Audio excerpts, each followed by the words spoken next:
you. Welcome to this week's lectures, which are all today. There's no lecture on Thursday.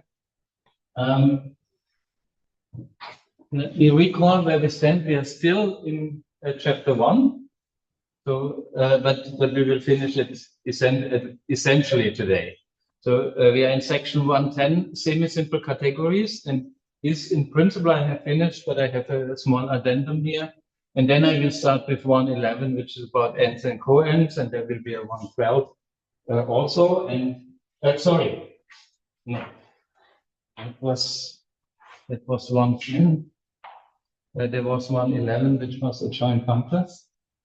There's 112, which we start now, and then there will be also 113. But here I have to have the following addendum. I had the lemma written here, relating linear simple to simple.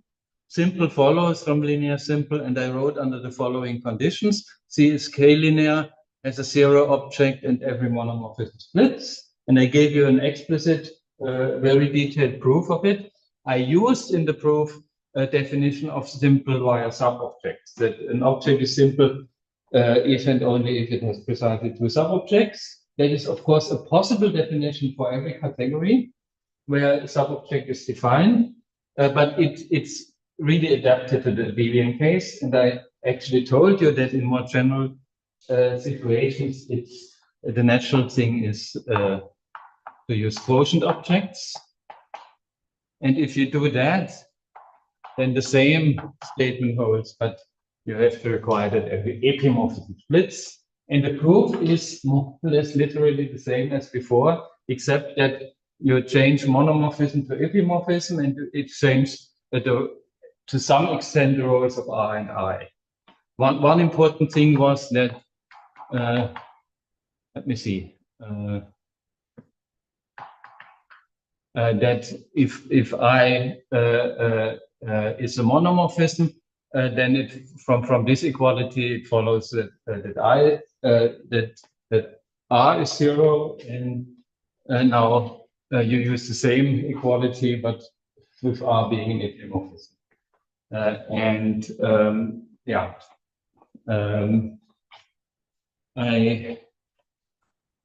I do not want to say more. I also cannot give a very good example where this is important, but this is a better way to formulate things. So now we come to section 112, ends and coends.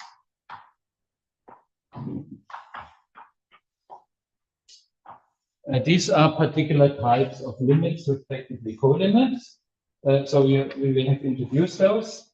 And in principle, one could then be shorter about this, but they play an important role in various applications. And therefore, I want to give quite some details here. I also want to give a motivation here.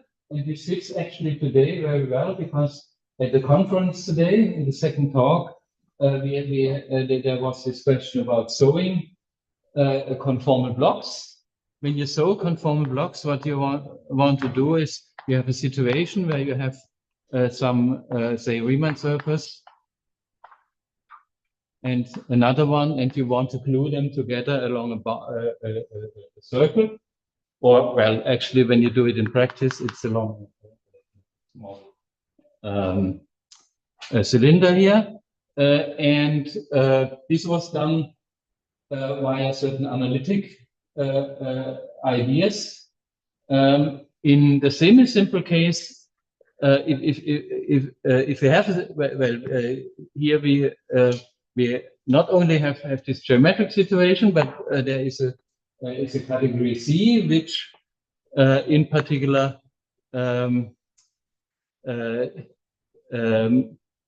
for such that in particular when we have such circles, they are labeled by some objects X in C, and then sewing amounts to having, in the semi-simple case, a simple object here. It's well, fusion category, which I haven't really defined, but maybe you have an idea about that.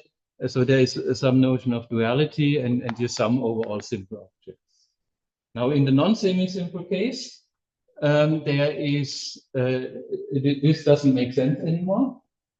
Also, already in the simple case, it's a bit strange because this comes from the physical idea, or one motivation would be a physical idea that you say you want to describe some physical system which is obtained by putting together two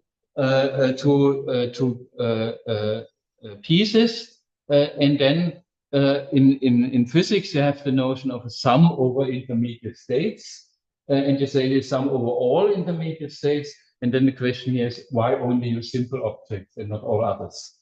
And actually this prescription can be formulated as an end and co-end, and then you, in a certain sense, you sum over all objects.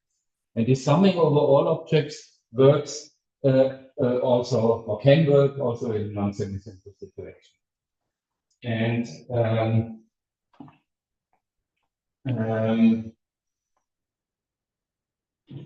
the relevant concept is, in this case, from co-end. There's a dual notion of end, which is very easy once you have the notion of co-end. I could start with an end and then a co-end, but co-end is slightly more important for me. So we assume that we are given a functor from C op cross C. Let's give it a name, H, to D, where C and D are arbitrary categories, and an object, call it B, in the codomain D here. Then we define a D-natural transformation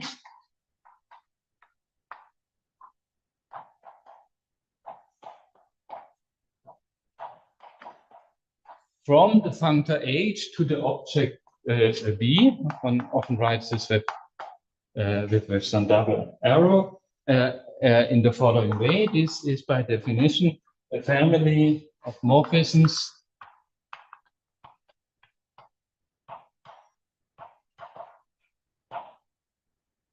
call them phi, one for every x, which go from the endomorphisms of x to this object B.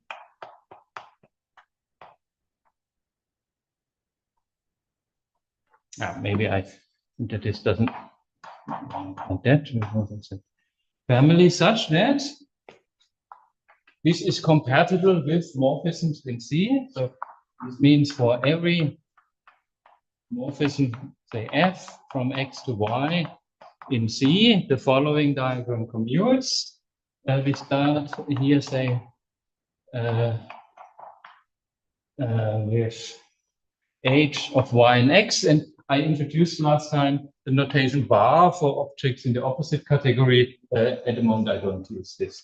We don't really need it here. But then you apply to this h. Well, maybe I should start on this side. You apply on this h of y and f, which means we take the identity here, and on x we add it with f, and all of this under the functor h. So we get here to h of y and y. Here we apply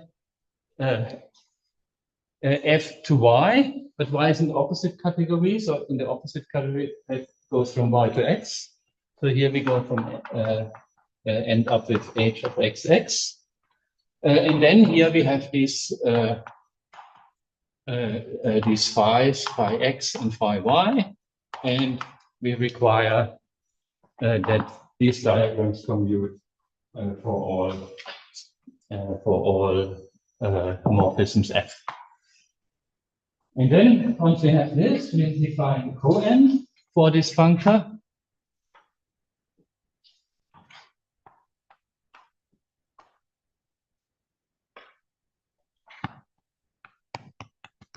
For such a functor. Which notation I use here?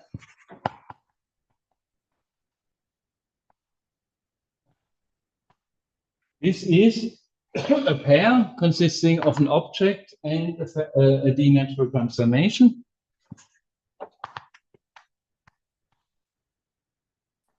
Let's call it object D and D-natural transformation I, where D is in D and I is a D-natural transformation in this sense from H to B.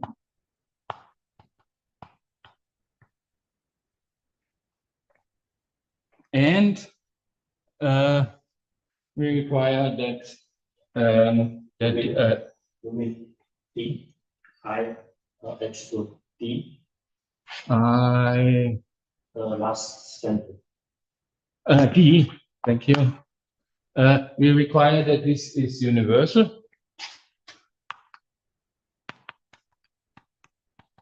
in the sense that if we have any other D-natural transformation from H to some object, let's call it B as before here, and we call this again phi as here. There exists a unique morphism in D.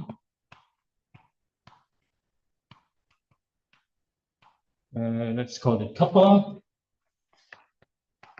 from D to B.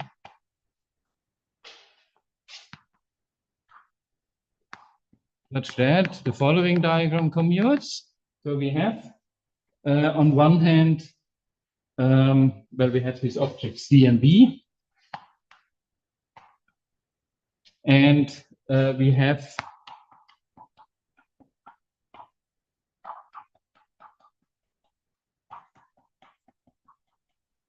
on one hand a D-natural transformation I, D, H of, and here I have Ix and Iy. And I have a D-natural transformation no,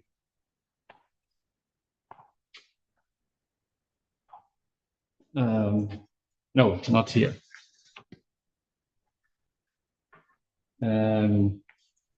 Which I call phi to B. So I have phi x and phi y here, and I assume that this diagram commutes. That means that I is D-natural and the outer square commutes. This means that phi is D-natural, and then I have uniquely this kappa such that also these triangles here commute.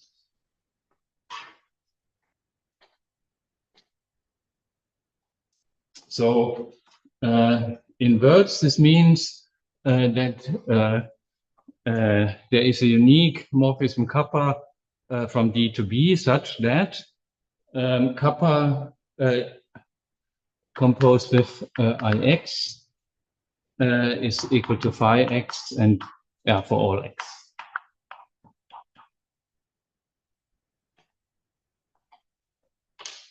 Once we have the notion of a covalent, we just dualize everything and get the notion of end.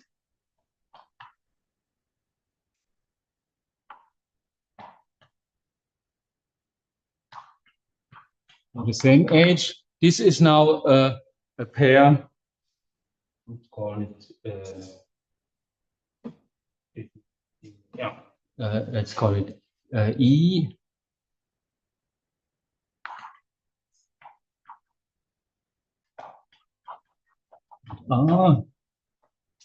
Where again E is an object in D, and R is now a D-natural transformation from E to H, meaning that we require that. Let me see.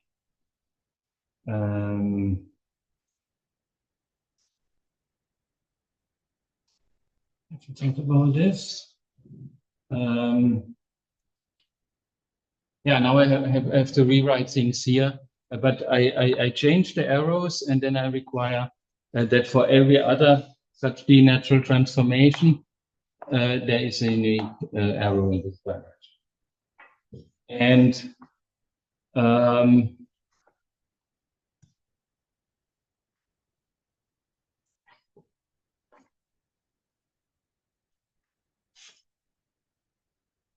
once I can define this, but of course there's no guarantee that these things exist. But if for a given functor the end of coend exists, then because it's defined by a universal property, it's unique up to unique isomorphism, and actually this you can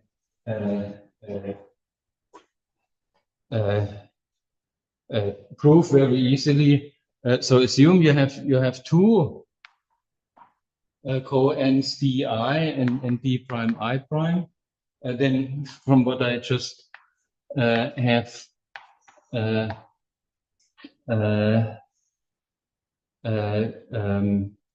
erased, we know we have a morphism kappa from D to D prime, which is unique by requirement. And we have now thinking of D prime as our coend. We have a kappa prime in the other direction. And then you have to use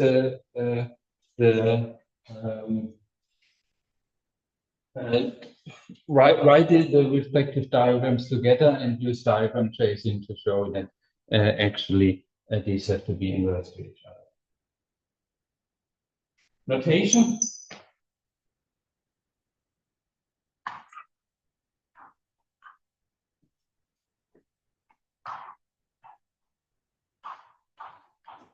Very often one does not mention explicitly these D-natural transformations, but just says D is the coend or E is the end of functor, but they are always there. So you always have this situation.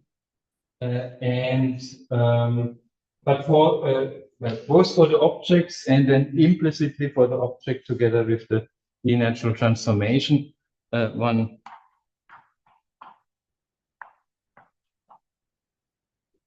writes the coend via an integral sign.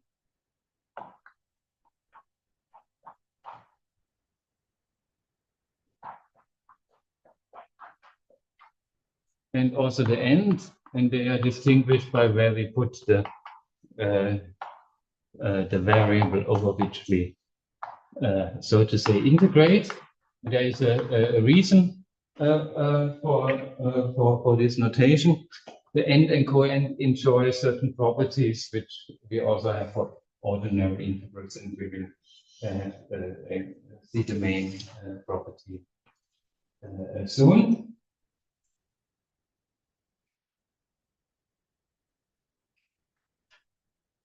Then the question, of course, is under which conditions do coends exist, coends and ends, and there is one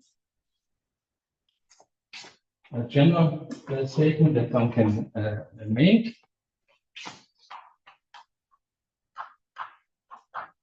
Well, this is a particular case of, as you can convince yourself, because thinking of this as diagrams. If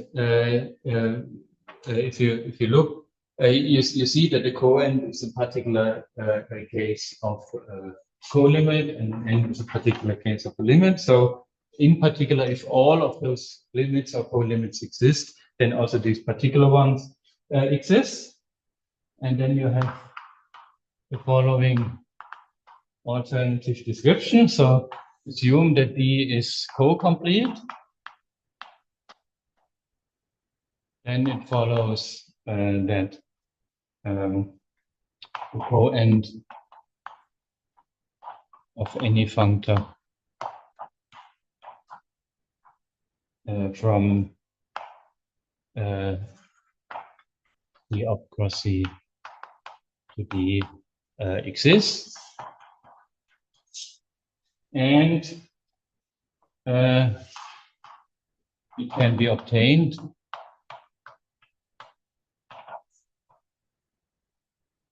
as a co-equalizer, namely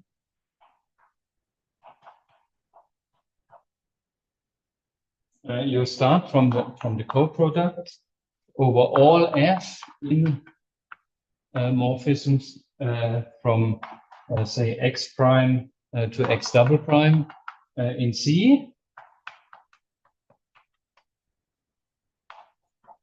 You take the co-product over all these f's of h of the objects h of x prime x double prime, and you define two families S and T to the co-product over H all X in C, H of XX, where the components of these are as follows. These have components for every morphism in the category. This is H of F and identity, and T of F is H of identity and F. These are just correspond to the two arrows that we had before. And then analogously, if you have the complete, then the end of any functor exists, and it can be expressed as an equalizer, which I don't write down. You have to replace co-products by products and reverse the arrows. So in short, in this situation where I have with these properties, then the co-end can be written as a quotient of this co-product, and correspondingly in the complete case, the end can be written as a sub-object of the product overall, H of XX over X. And what we require for the quotient, respectively, the sub-object is that, so to say, the action of F of H on morphisms doesn't matter whether we act on the first or on the second argument. And also, what are the d-natural transformations in this case? Well, with the product and co-product, by definition, we have families, canonical families of math, and these are precisely what we do. Let me give you an example or two examples. And then announce some applications which we cannot treat at the moment.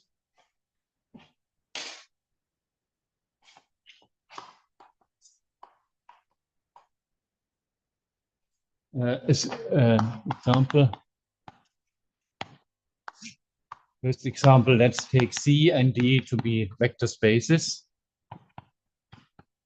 And remember, unless I say anything else, I always assume finite dimensional.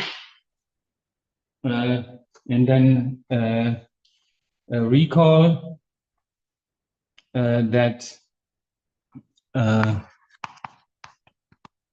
if we take the category with one object and the endomorphisms of that object given some by some ring R, then unital associative ring, then an additive functor from C to vect. I just write vect without K. No, from C to abelian groups amounts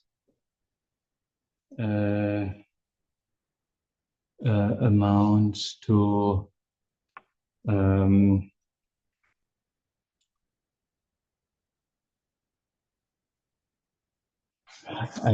I don't know what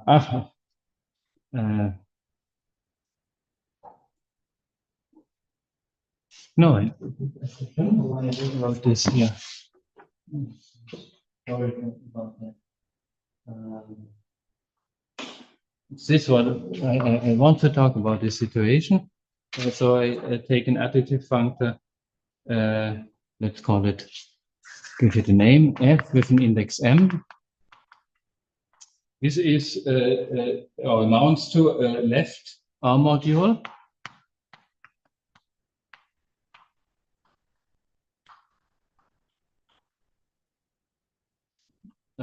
Which I then call m. And an additive functor from analogously, let's call it maybe hn, which where we use the opposite category, correspondingly amounts to a right R module. And in this situation, we can look at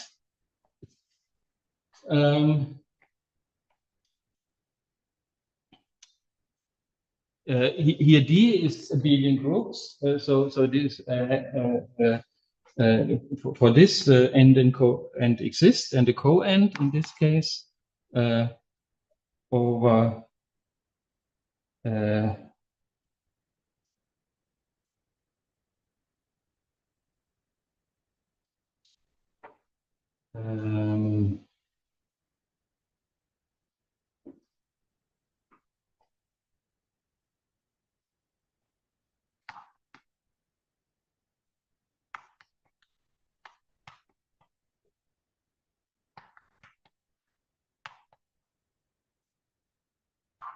the Cartesian product of these functors, which is an abelian group, is nothing but the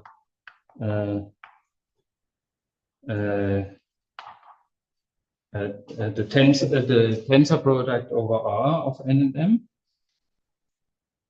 And the second example is assume that C is essentially small.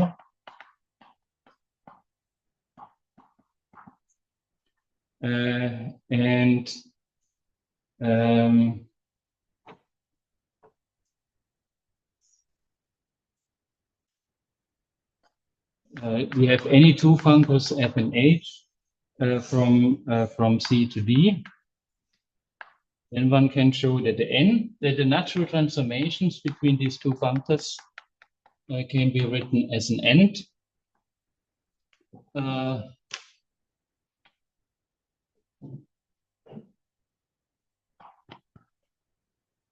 Over the morphisms in D between f of x and C and h of x. Let me just mention here this you find in MacLean. Everything you find about ends and coends you find there, but here especially this is in 9.5.2. The ends and coends that I will mainly be interested in later on actually either involve the tensor product functor or the internal home functor, but both of them we have not yet introduced. Therefore, I cannot take those examples. But still, we can already make quite a few statements about coends that will be interesting and which we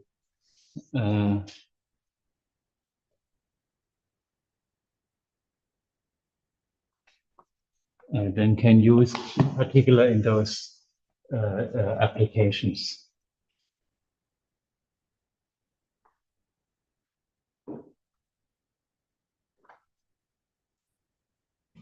The first of these, the following lemma, which is due to Lyubashenko.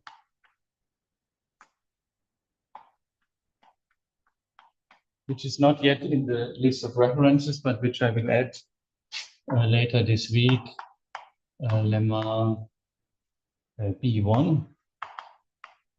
It says the following: let E be k-linear and H be a vector from D linear vector from D to vector spaces.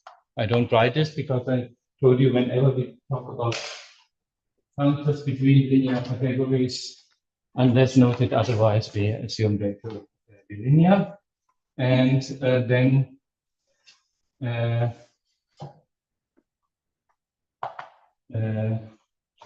we have the statement that for any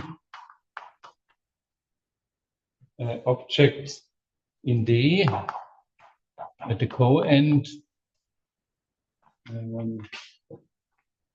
following coend integral over coend over all y, h of y. This is vector space, so we can cancel it over K with the vector space of morphisms from Y to X. This coend can be realized as the vector space H of X. We can write here equals H of X, and can be realized. That implies in particular that the coend exists, and the D-natural family, which now consists of linear maps, are the following linear maps. Say I at component at Y. This goes from H of Y tensor on D Y X to H of X. I'll write this later. If we take an element in this vector space, and all elements can be written as sums of elements W tensor F, where W is in this vector space and F in this vector space, we simply map this to H of F. This is a linear map applied to W. And this is W is here, and if you apply H of F, we get an element, a vector in H of X.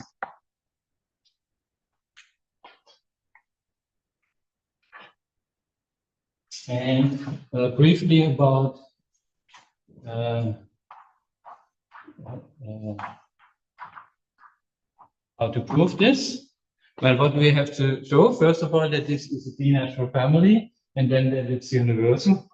And the D-natural property, if we have a coend that exists, it's always rather easy to check. I mean, you just have to check the commutativity of a diagram, and I don't go into that.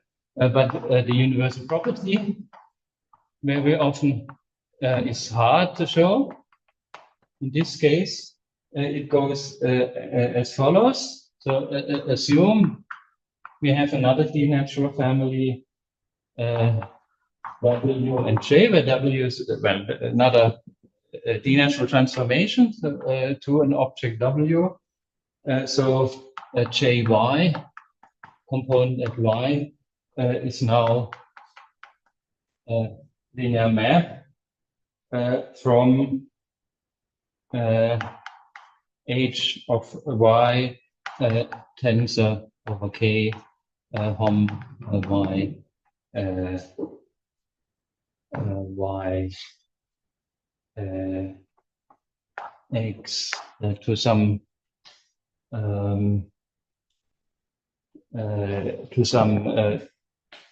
vector space W, and then we define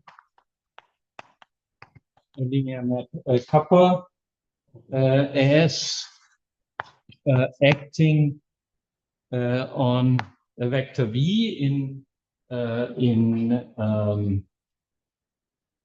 H of X, as the component of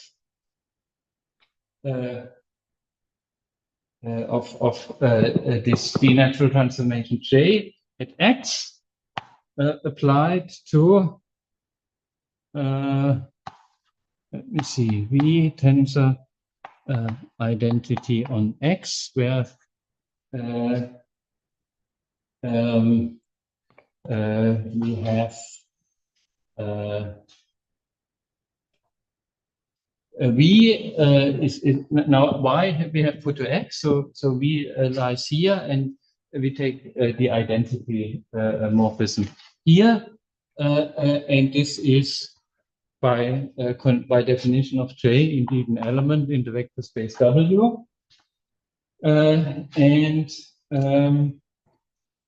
it's not so hard to see this makes the required diagram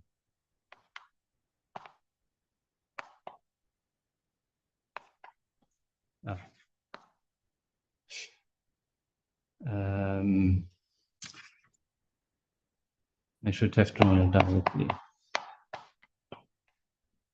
So we have h of x here, and we have w here, and then this kappa here.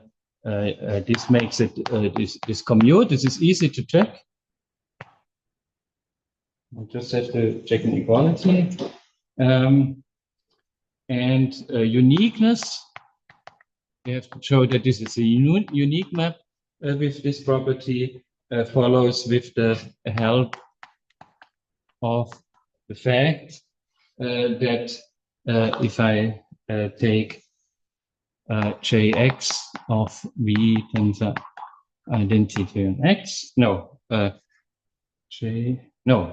Ix here V and then F is in H of X, that taking arbitrary tensor programs of this type and applying the D-natural transformation Ix, I get various vectors in H of X, and these actually span H of X. That you check, and then you use this property to show that this implies uniqueness. This is a very explicit proof, and actually it's maybe too explicit. There is more conceptual statements which can be made for the situation that D is also finite. So this is 1/208. So let D be finite K-linear.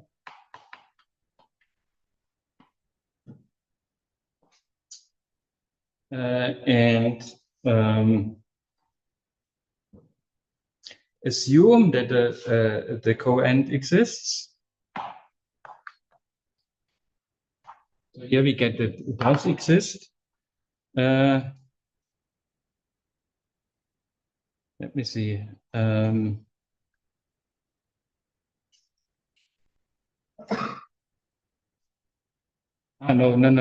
Sorry, we are not yet at a statement that I want to present. So assume that the coend of, let's call it again H, exists.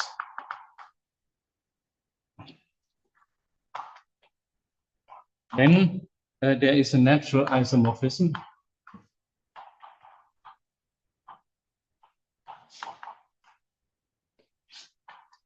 between the morphisms from the coend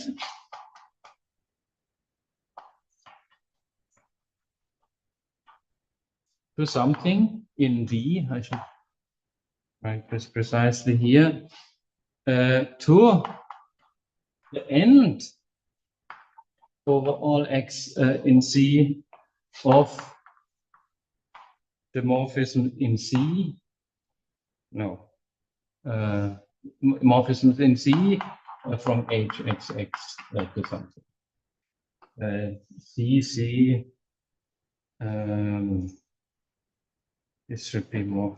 This morphism should be in D.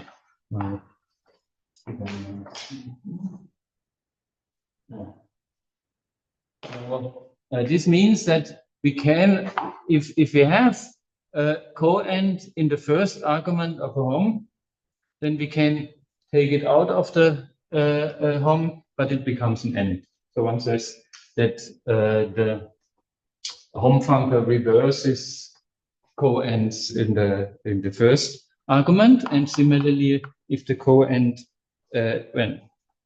if in the second argument we have an end,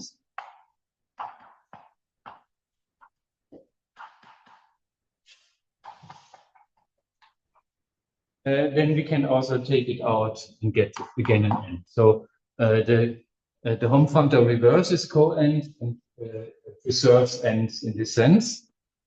And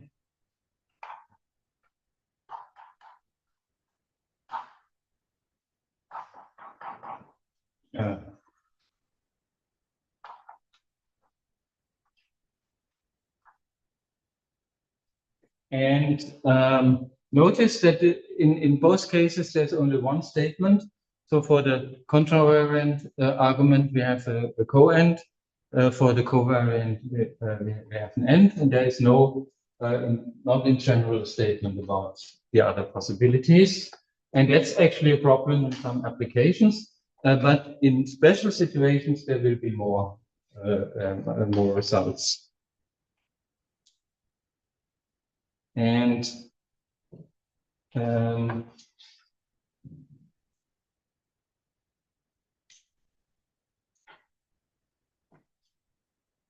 in particular, that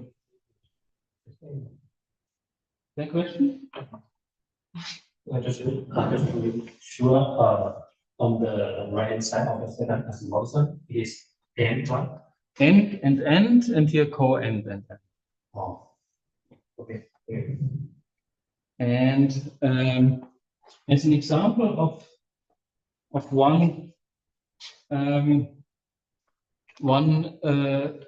statement where to some extent you can cover the missing cases here is the following, but it's a special situation.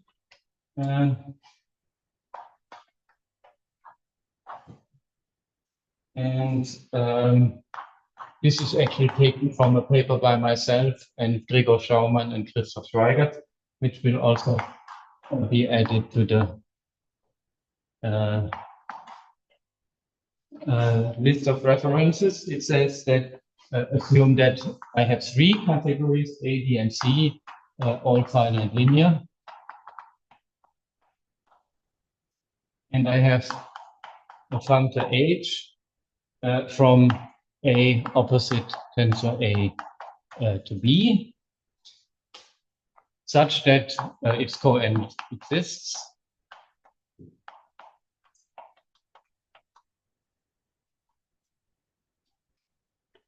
And then we have the following isomorphisms. Natural isomorphisms, I don't write this out. If we have an end in the co-end and exists, or well, one of them for one of the formulas and the other one for the other. Try that. Okay. So we assume that the end exists.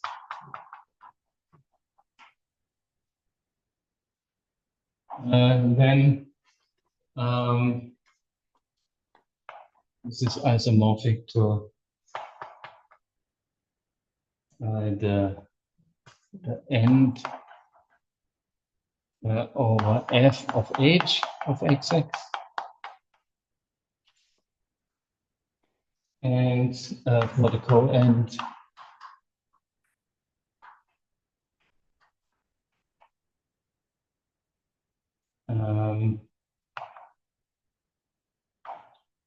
we have the same thing under the following condition.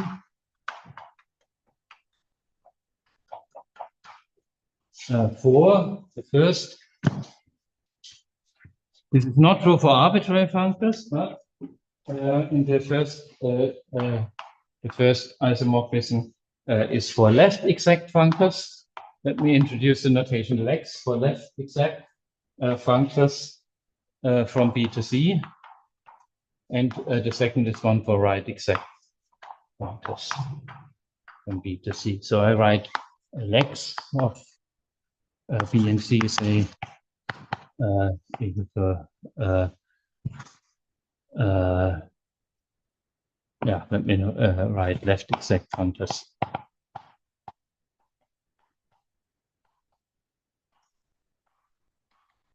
from B to C. And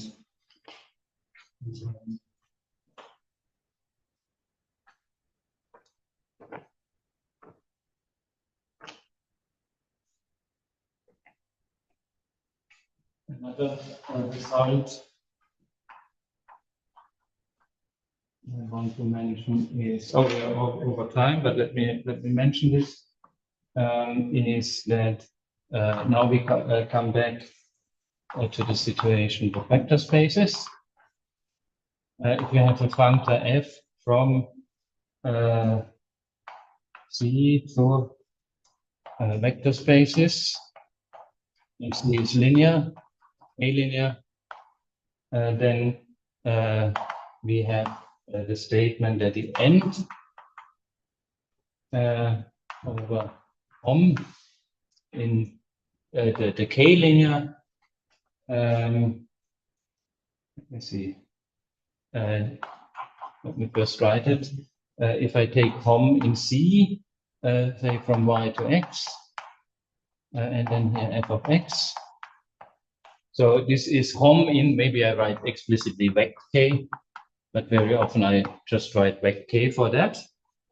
That this is, well, we can just use statements that we had before. This is a statement about natural transformation. So this is isomorphic to natural transformation from the hom functor from y to something to f. And then if we use the same arguments as in showing this property involving co-n over a tensor product where you had a hom functor as one of the factors, you show that this is just f of x. And if you now invoke, well, if you now follow the same type of arguments once more, then you finally arrive at the following.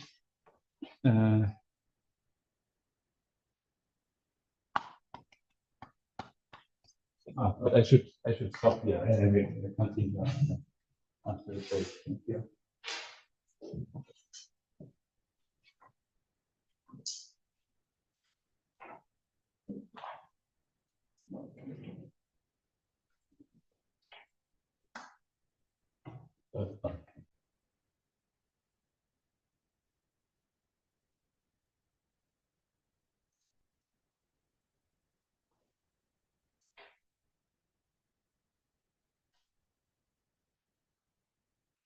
So before continuing here, let me just point out that this should be a y. I have written x erroneously. 1211 is a version, well, first half of it is a version of what we had in 1207, except that it's in one respect a bit restricted and in another respect generalized, namely, assume that C and D are linear. Previously, D was vector spaces. Now we take an arbitrary linear category, but we assume that they are finite. This is a restriction. and f a linear functor from C to D. Then we have the formula that the coend over Hom functor in C for x tensored with f of x is isomorphic as a functor to f. And this tensor here, previously this was, let me see. Previously f was two vector spaces, so this was a vector space, and then this was just a tensor product over k. Here I just assume that it makes sense to write formal tensor product here. You could define this explicitly, but essentially this means that you have the object f of x with some multiplicity given by the multiplicity space given by this vector space here. And that means in particular this coend exists. So this is a natural isomorphism, and there is an analogous formula for the end, where instead of the Hom functor, you use a dual of the Hom functor. I will just call this dual Hom functor. So we take the Hom functor now with x in the covariant argument, and then we take for any object here the vector space dual of this vector space. Also, this is given by f. I have written down a proof here. We had previously, in the case where D was vector space, a very explicit proof. Here, I could give you the proof just as a sequence of 5 different isomorphisms, which are all special examples of some of the previous lemmas, and then at the end invoke the Uneda lemma. Here and here you use also just a simple property of dual vector spaces in addition. And actually the important thing that you do here is using the Uneda lemma, but you can also turn things around and think of this expression, these results here as some version of the Uneda lemma.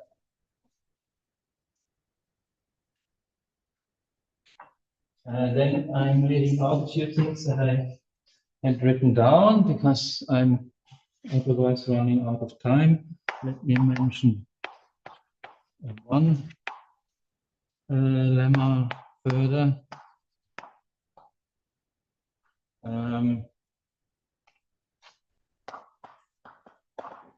Let f, a functor from C to D, be, let me write it, left exact functor, so I just write it like that, where C and D are linear categories, finite linear categories,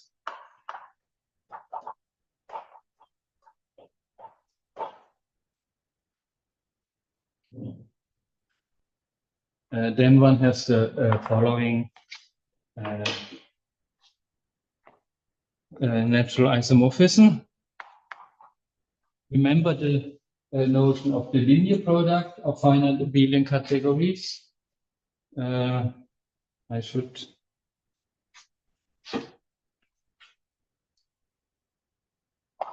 have abelian here to be.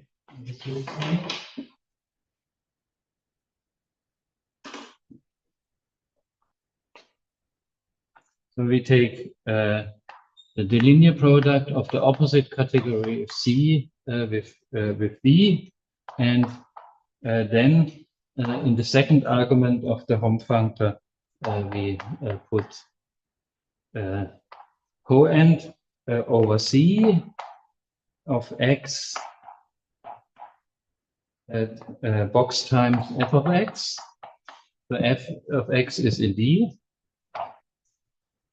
Then this can be written as here we now have the coend in the second argument of the Hom functor, But in this particular case where we deal with the linear product, we can take out the coend and finite linear.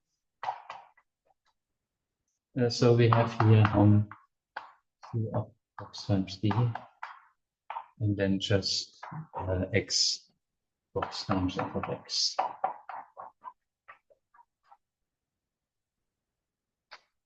And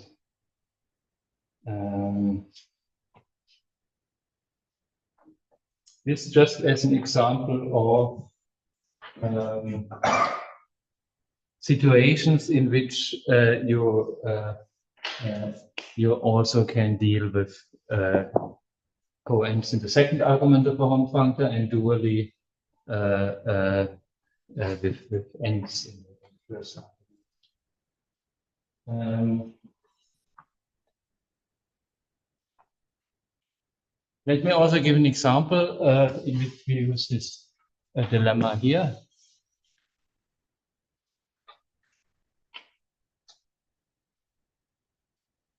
We just take also f to be a Hom functor.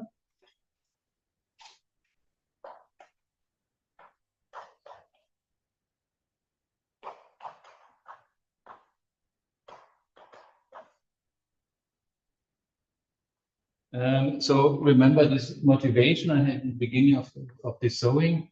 Then in fact these conformal blocks are vector spaces are vector spaces. So in the linear situation they are spaces of morphisms. So we have just a special case of 1,211. We have that the coend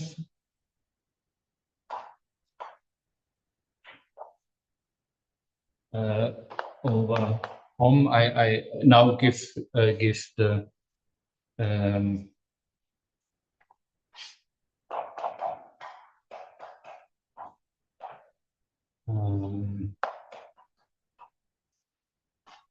let me give this a name here for uv in D. This is just in D from U to V. So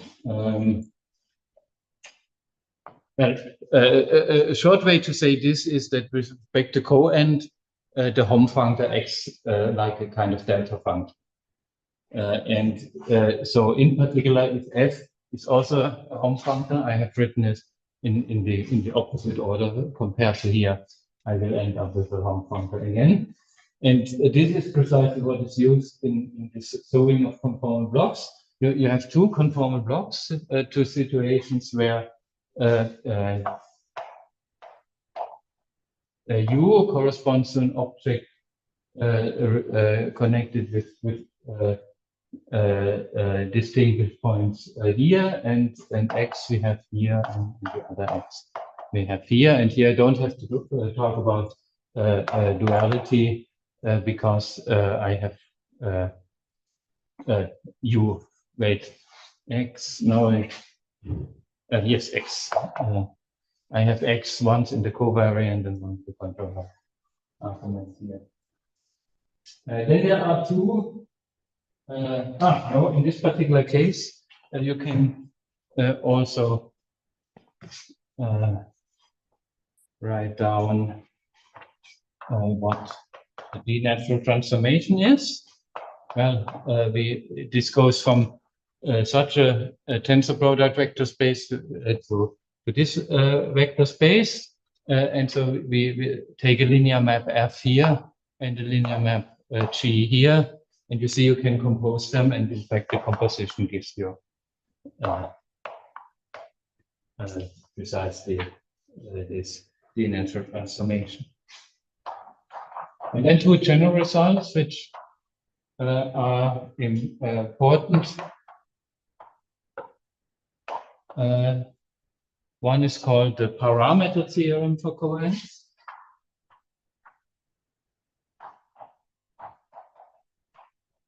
And then there are similar statements about n, which I will not take up.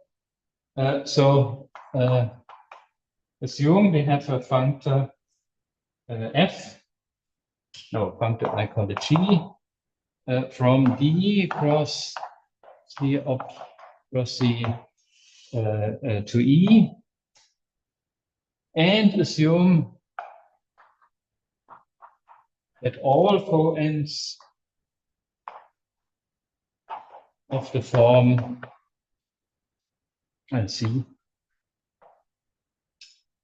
G of y x exist for all coends, meaning for all objects y in D. Then it follows that if you take the coend of the functor g with the first argument here in D regarded as a parameter, then this is the same as taking the coend of a functor which I call g tilde of xx, evaluated at this object here for the suitable functor g tilde. There is this says that this has a natural structure of a coend of the form from C op cross C to E. And this is not trivial. So G tilde is what? It's a functor from C op cross C to. Here we have a free argument. So this goes to a functor to the functor category between D and E. Not to E. So we can make statements about coends in functor categories. But importantly, you need this assumption that for fixed argument, the coend has to exist.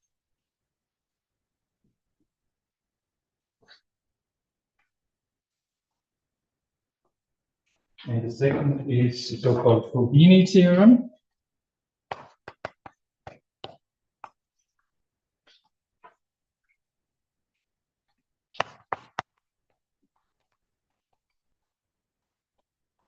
Which is one reason why we use this integral symbol that we mentioned here, where you find this in MacLean in chapter 9.7.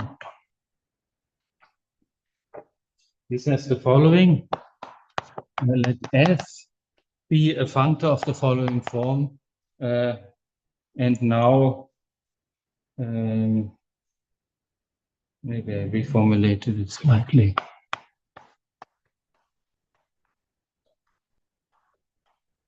So we have two pairs of category and its opposite. Be a functor such that individually the coends, when I take the coend over C, f of x, x, y, y, and z in D exist, and this means for all. No, sorry, that doesn't make sense. Y in D and z in D, and also all coends z in D, f of x, y, z, z, all x and y and c, such that all these exist. And then there are unique isomorphisms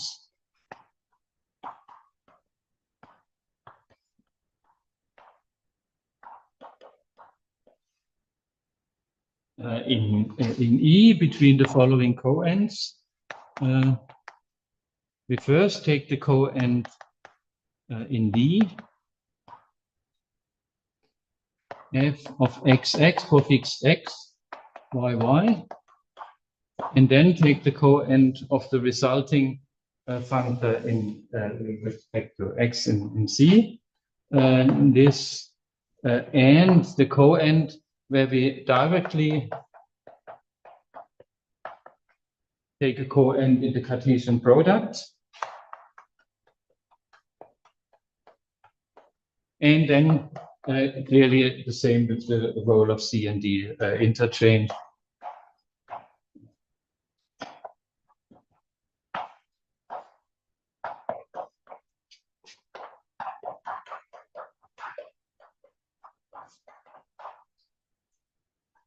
And in particular, these coends exist. So if I have those individually, then I can then I have these isomorphisms, and they are unique. Uniqueness is important. I mean, uniqueness is unique isomorphisms of coends. Maybe I should write. So this is not just an isomorphism of objects in E, but there is a compatibility with the B-natural families that come with the individual coends. And why is this important in the application in for solving of conformal blocks? Well, you can one way to address conformal blocks, which is not what was done in today's talk at the conference, is that you take an arbitrary surface and you do a pair of planes decomposition, meaning you cut this at various places such that each of the, when you cut this apart, each of the pieces you get is a sphere with at most 3 holes or boundary circles. And then you take this decomposition, you take the conformal blocks for this pair of planes and sew them according to some prescription you have. But of course, there are, for given surface, there are many pair of planes decompositions, and you want to have the same result for the conformal blocks of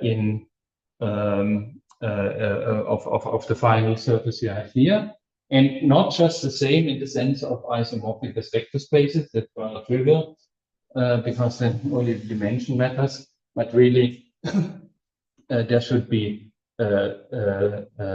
prescribed isomorphisms, and also it turns out there's an action of the mapping class group of these surfaces on the conformal blocks, and this should be compatible with that action. And due to the Fubini theorem, this is actually this actually works. And finally, a remark, which is also rather closely related to some aspect of this conference talk today.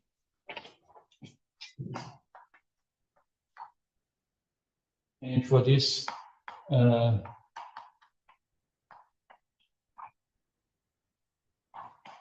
it's the same paper by Lubashenko, now theorem B2.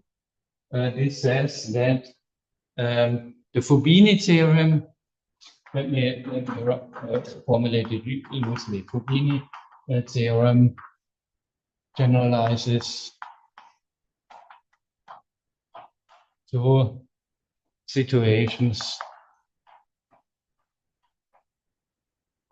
with different types of coends. It's very loosely formulated.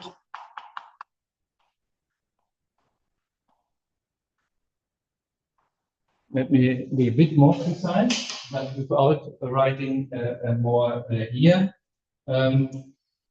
It turns out that with these sewings, you have to well, at least in depending on your approach, you have to be very clear in distinguishing the sewings where if you start from a surface here and a surface here, what you, where these are disconnected, and the situation that you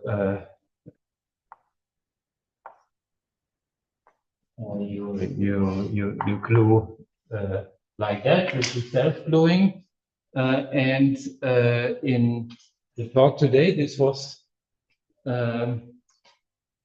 treated by not treating it directly, but rather saying, well, we can forget about these if we look at situations where we glue along two or more pairs simultaneously. But here, in Lubashenko's approach, instead, he shows that if you think of these of these coends really as parameter-dependent coends, so in general, there will be further arguments, and you treat them as parameters. So you have coends in functor categories, and then if you do not take all functors in the definition of coend, but universality only for left exact functors, then the Fubini theorem is still valid. And I write here different types because if you and completely this means that you can describe both of these different situations at the same time. And because if you have two different pair of band decompositions, composing the full surface might at some point or will in some point include self-gluing and maybe with a different one not at the same step of your gluing procedure. And this tells you that if one of the coends is such what he calls a left exact coend, then this and the other one not, then it's still correct. But actually, an ordinary coend, if I think of it for this one type of easy type of gluing, where I don't go to left exact functors because it involves only home functors and they are left exact. You actually will still be true if you restrict to left exact functors from the beginning. And this is a very important tool in studying these sewings. And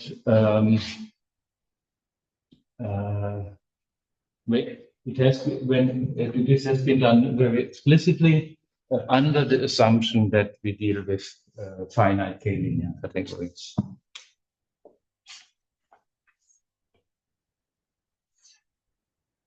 The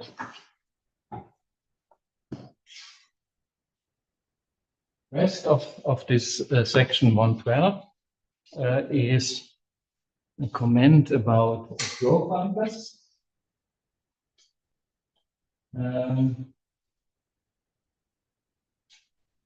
And I had originally not planned to include this, therefore it has a non-standard number. Recall maybe first. There is a category, and I'm not sure whether I gave it a name. There's a reason for that, because it's actually a two category, but we have to talk about that. It's the category cat, which has as object small categories.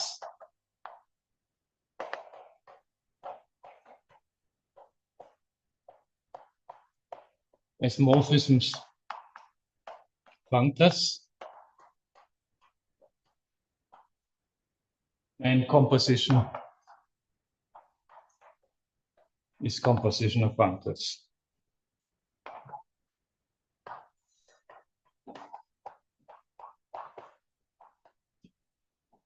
And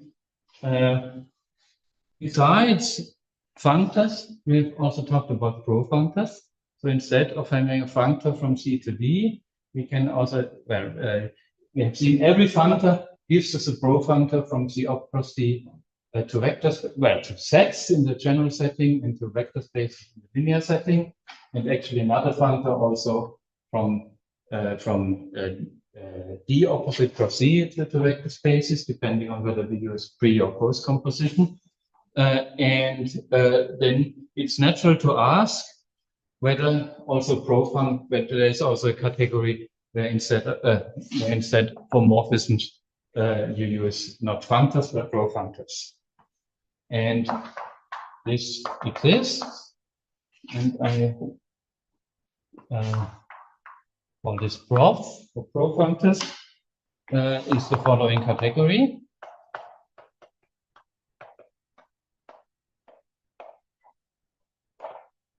Well, objects are the same as here, small categories. And when I apply this, possibly later, then I will always be in the linear case. And morphisms from C to D are, and now it's important to require left exact profunctors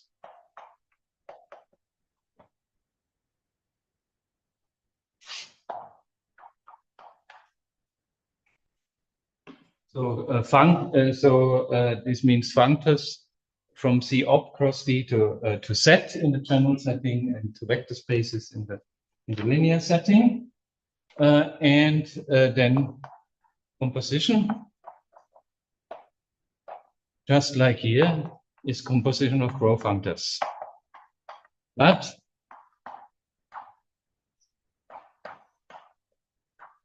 we of course know what is composition of functors. Functor is consists of functions which send an object to an object, and then we send it to an object in the next category. Here it's it's not clear a priori whether we can compose profunctors at all. Therefore, let's see what it is that we want, and then we will see that there is a solution. And I will only formulate it in the linear case. So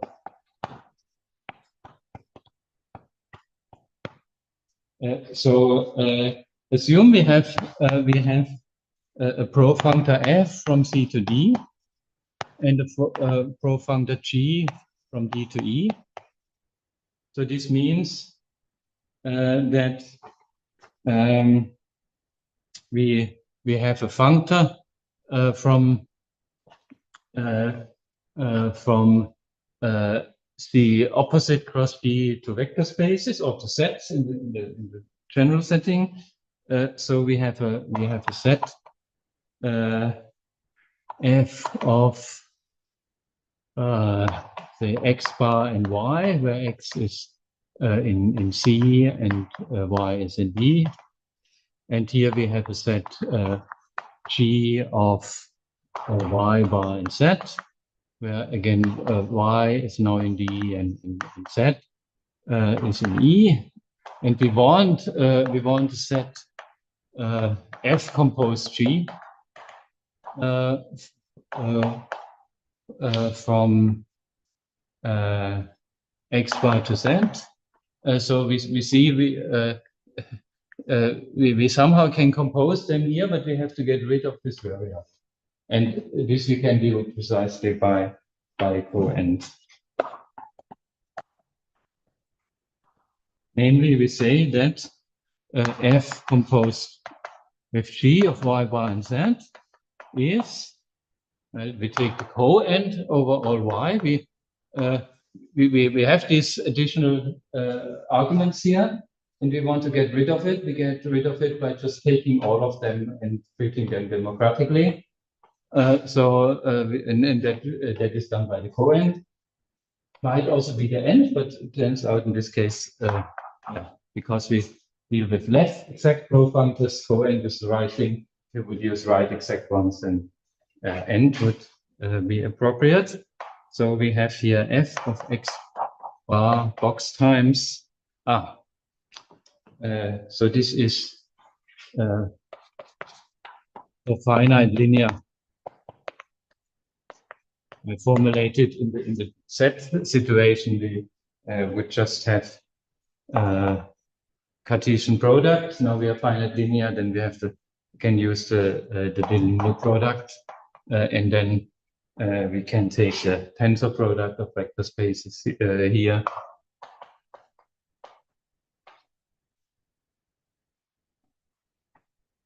And so we get this way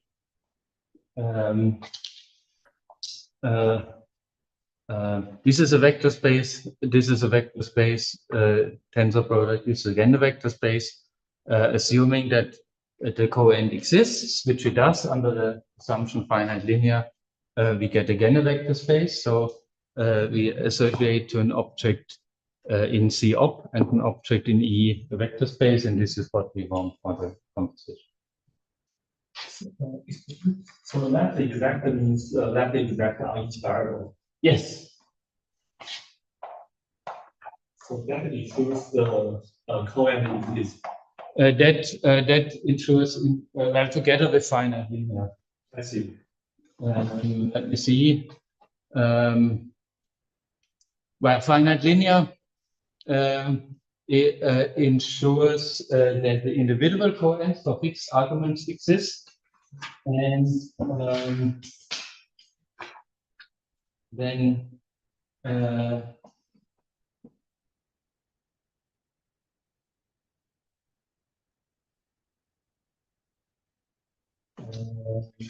maybe you don't need it for the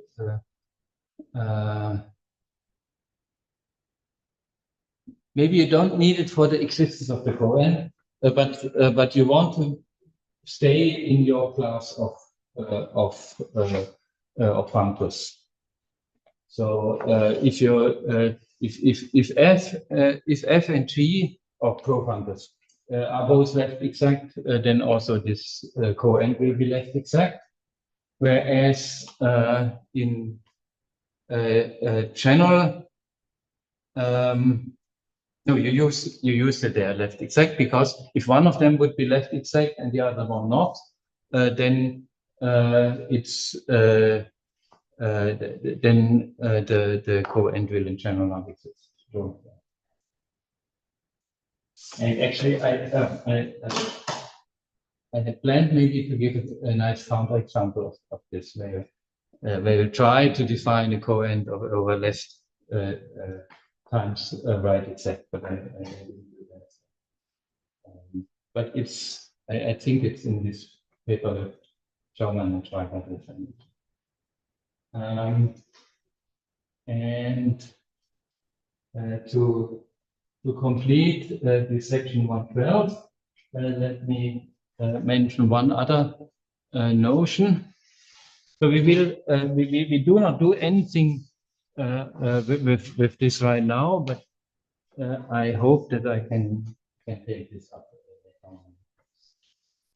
And then another addition, which I had not planned in the beginning, is I mentioned the notion of Cauchy completion. Cauchy completion.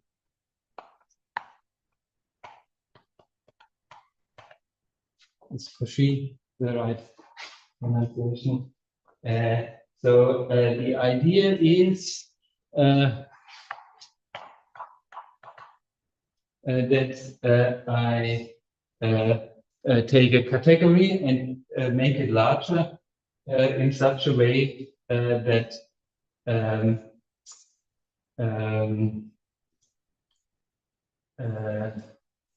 it is complete under what is called absolute limits, namely limits that are preserved by any arbitrary functor. Or instead of absolute limits, you can also use absolute co-limits. And making this notion precise, would require some other definitions which I don't want to take up here. Remember, I told you that from this point on, this is no longer introductory, but we are at a different level now. Let me mention however, one definition that is of interest in this situation, but also more generally, and which actually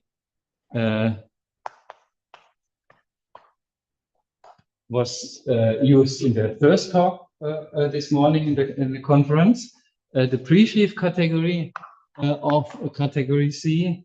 This is just the functor category, all functors from C up to Z. And then, of course, there is a linear, a more generally enriched version where we have vector spaces or some enriching category here.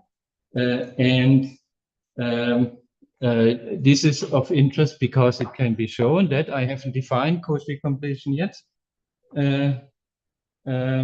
Well, I have defined it informally, but not written it out in any detail.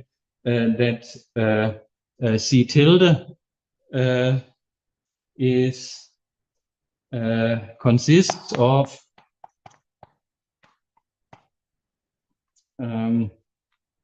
pre-sheaves, so functors of this type, which preserve small co-products and co-equalizers.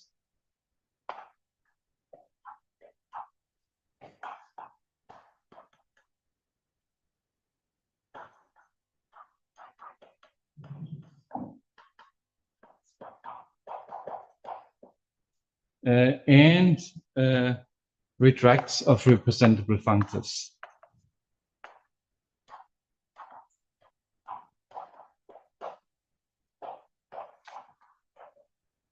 This involves quite a bit of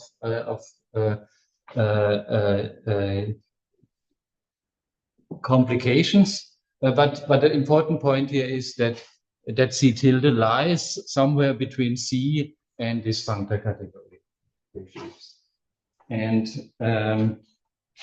then it's clear that there is an embedding because this is a suitable completion of C in C tilde, and we call C Cauchy complete if it's equivalent to its Cauchy completion. And just some statements, and you find them on the ENLA page, for example. If C is a small category, we have that also C tilde is small. C is a full subcategory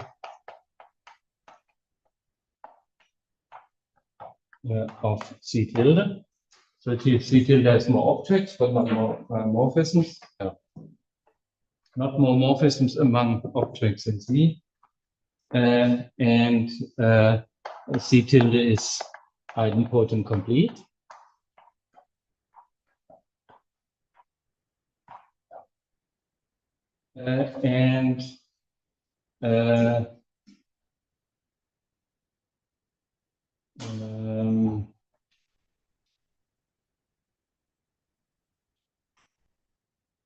The pre-sheaves over C tilde, and this is now in general setting again, are in fact equivalent to the pre-sheaves over C.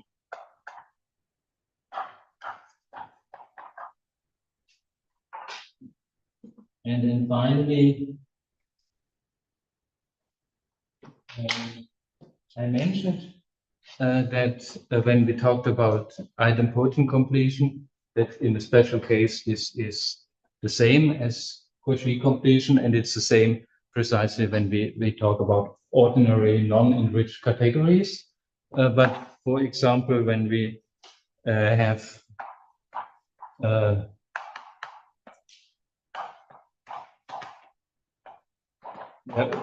if you take K to be R mod, more general or specifically vector spaces over some field, then C tilde is completion of C under idempotent splitting that we always have. But this is not enough. In this enriched case, you also have to complete under finite direct sums.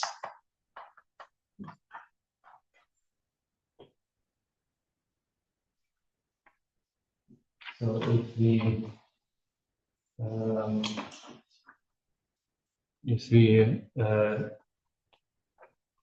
complete with respect to idempotence and allow for arbitrary finite direct sums, we get this Cauchy completion. And for Cauchy complete categories, one can make statements which are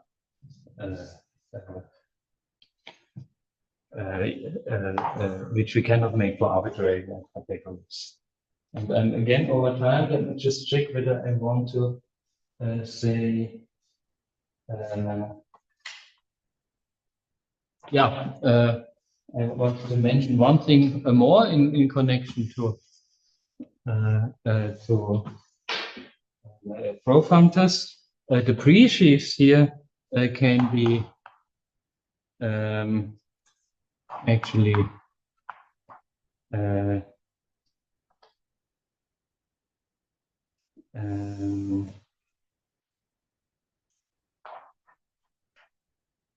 shown to be described to be equivalent to profunctors from this one object category to C,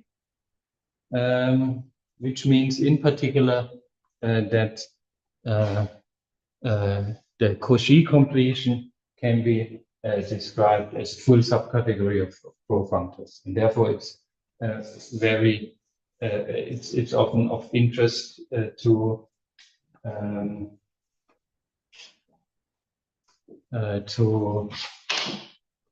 work with profunctors. In some sense, working with profunctors allows you to avoid complicated questions regarding existence of, for example, infinite sums or something like that.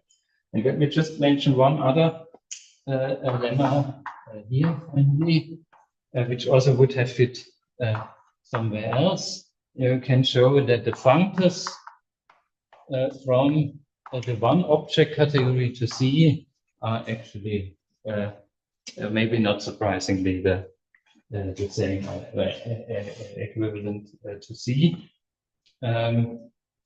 Just if you take an arbitrary functor applied to the object here, you will get an arbitrary object in C. And if you look at the natural transformations between two such functors, you have to check that by the definition of natural transformation, this gives you precisely the morphism.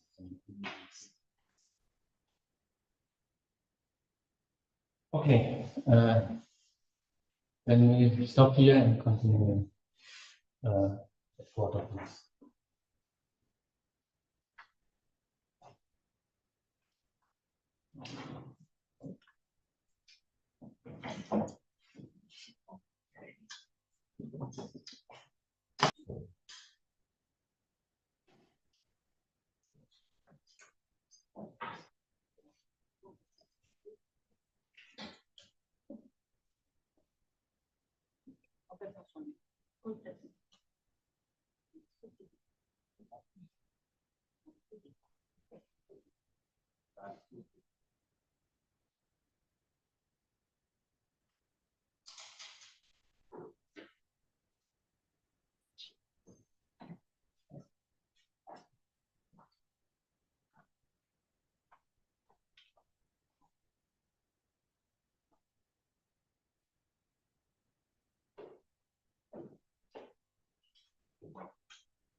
Also,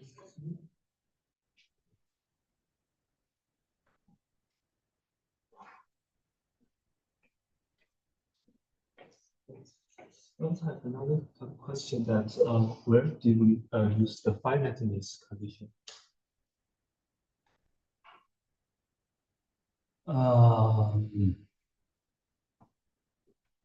In this statement, I mean, I think in the earlier statement regarding about existence of coends and expressions, I would have to look it up.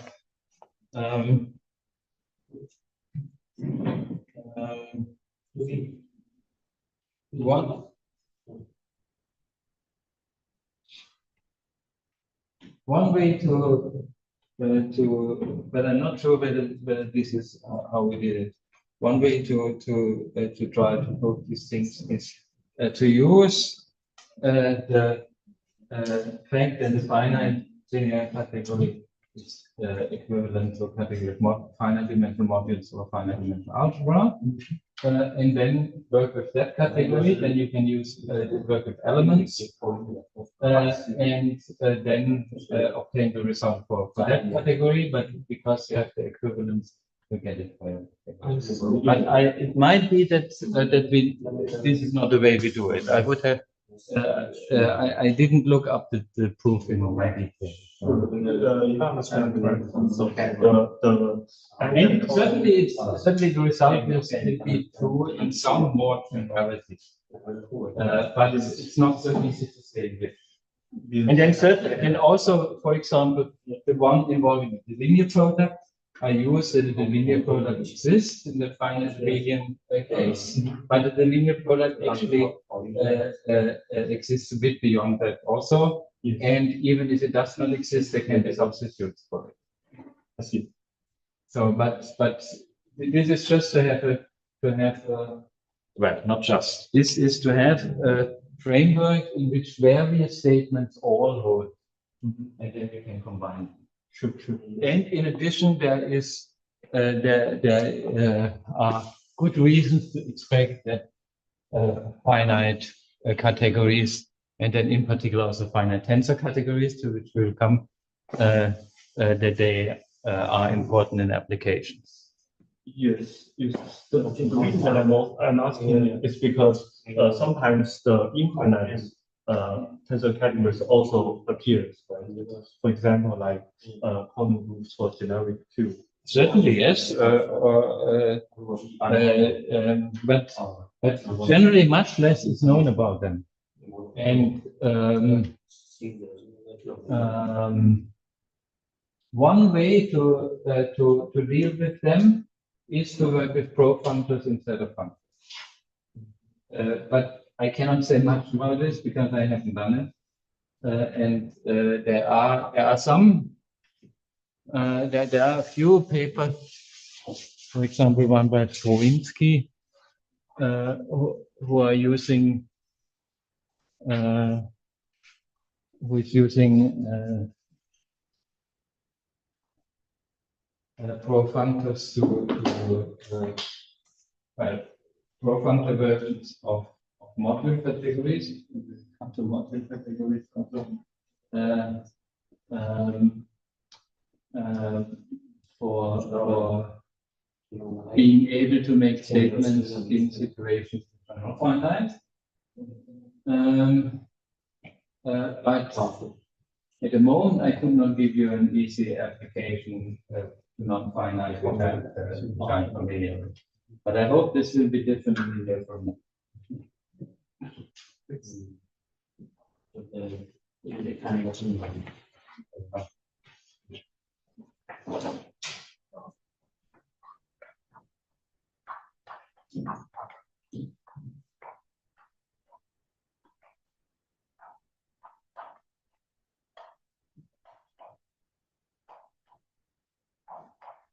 In particular, in this next section, we will assume finite linear from the outset. Not well, even be more restricted in the beginning, just work with ordinary algebra.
Now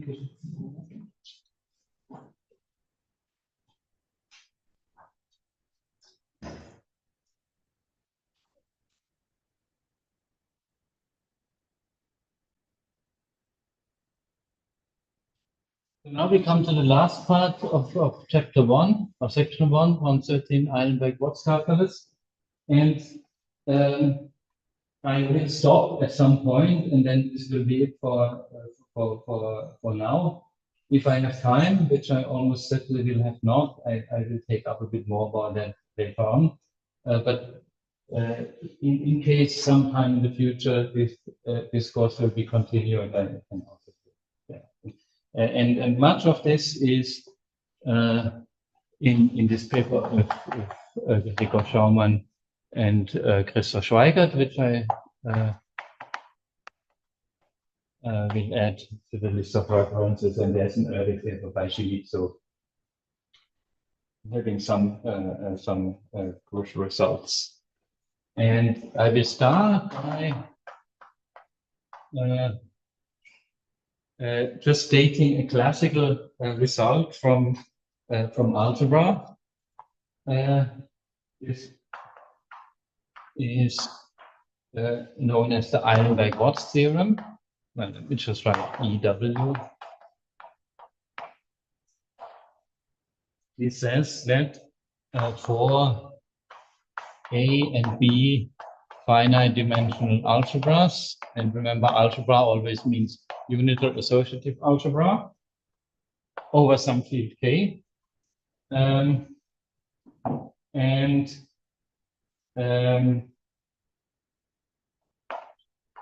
F respectively G,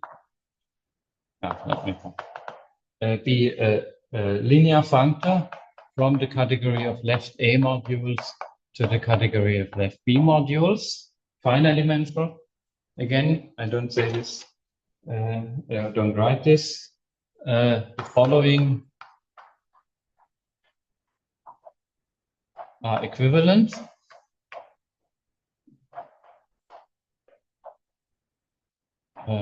Statement I call L1, namely F is left exact.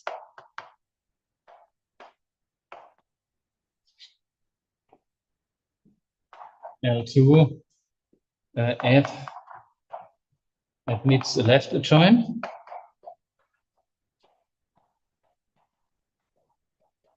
And L3, F is isomorphic to a home functor.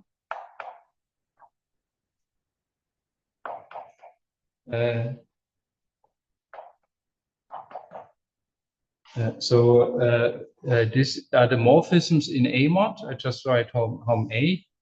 But there exists A module M such that F is of this form. And actually, you can also describe explicitly what this is.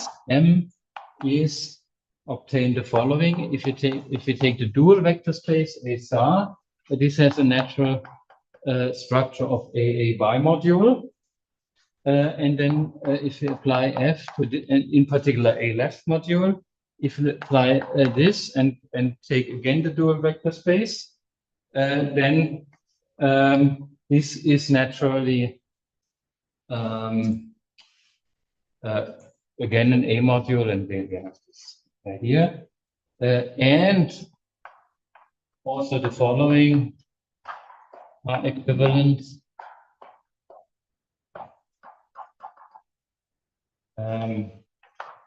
R1 is right exact. R admits the right adjoint. G. G.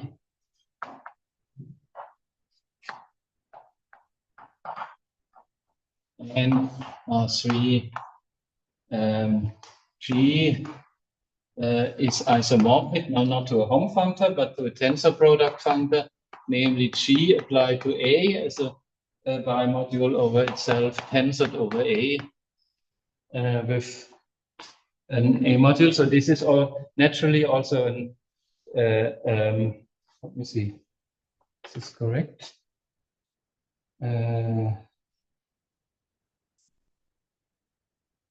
This should be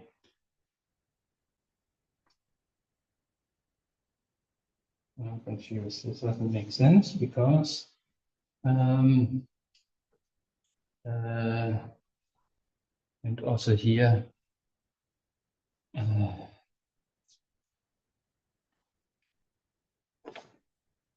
you start with an A module, we get a B module.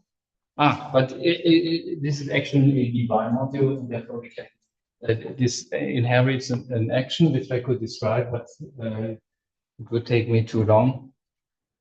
So this this is a BA bimodule, and therefore we can tensor it over A with an A left module and get a B left module. And also there is an R4, which usually is not stated because it follows from R3 rather easily. One can also describe this as the dual vector space of what we get by taking the Hom vector, Hom functor into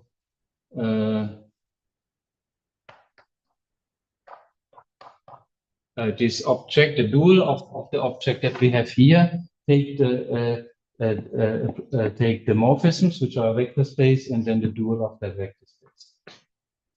And this follows from the fact, I just mentioned this.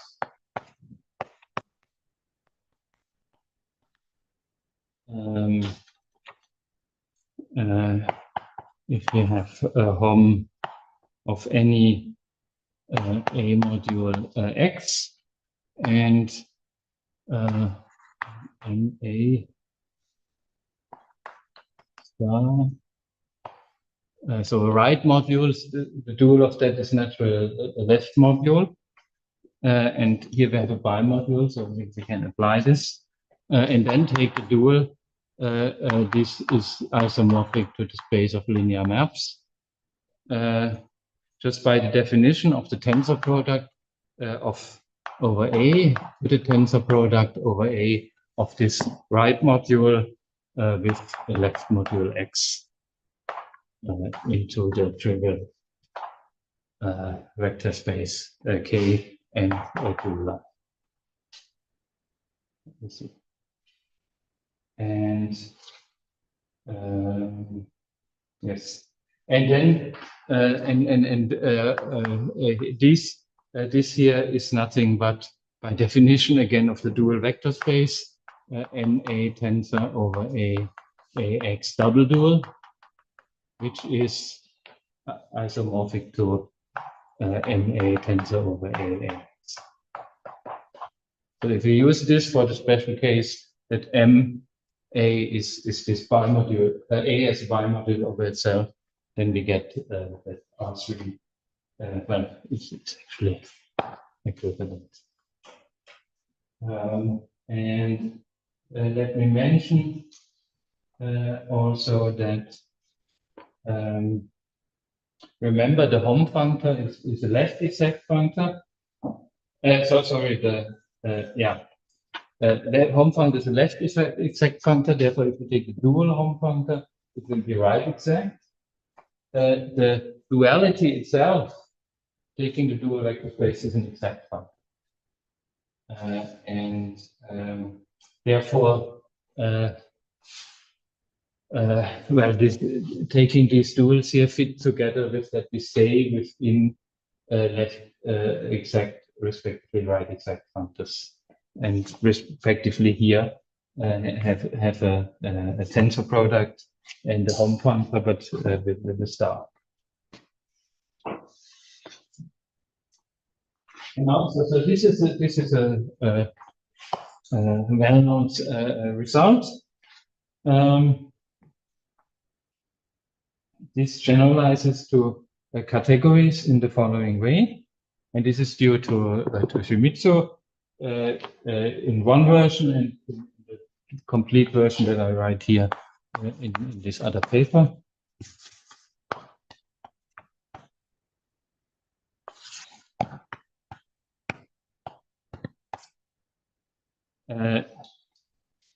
That A, B finite dimensional K algebras.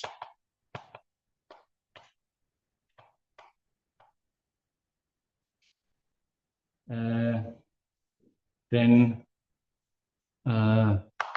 we have the following, that the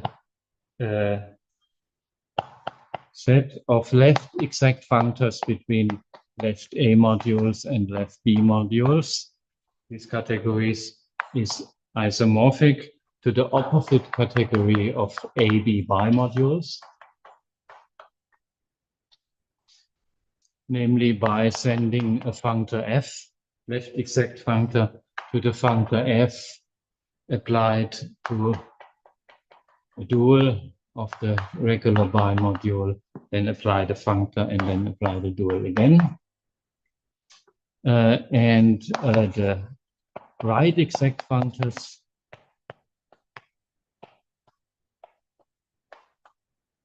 are also isomorphic to this bimodule category,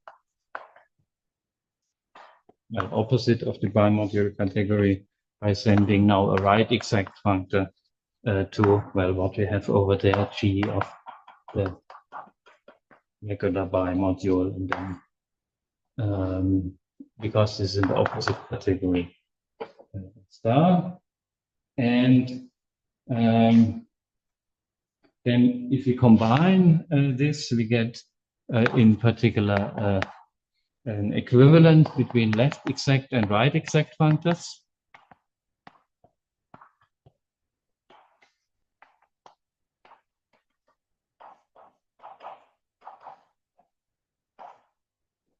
Which sends a functor to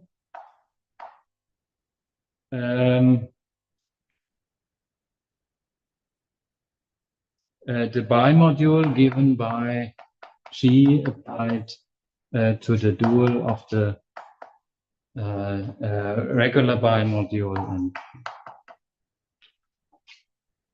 no, sorry, that's nonsense. Just copy the line here. Yeah, it sends. Well, you can describe it via this way, and it follows in particular that sorry, not in the case that A is equal to B. So here, otherwise we have to exchange A and B in one case and can combine them only when they're equal. So in particular, the identity functor on A mod is sent to the functor this A module tensored over A with an A module, this A bar module. And here we regard the identity as a left exact functor. Of course, it's exact, but we use the left exact. And as a corollary of this, by using this one, shows that the following is correct. Now we go to beyond categories of modules. Let C and D be finite linear categories. And previously I wrote finite abelian linear. You can erase abelian there. I have defined finite only under the assumption that the category is abelian. And I tend to forget this from time to time. So a finite linear and F a functor by assumption linear. Then the following are equivalent.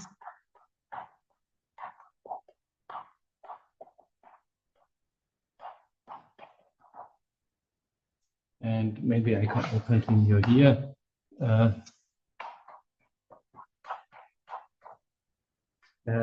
we have precisely the same statements now for these categories C and D. So left, we have a left exact functor precisely if it makes the leftist point. And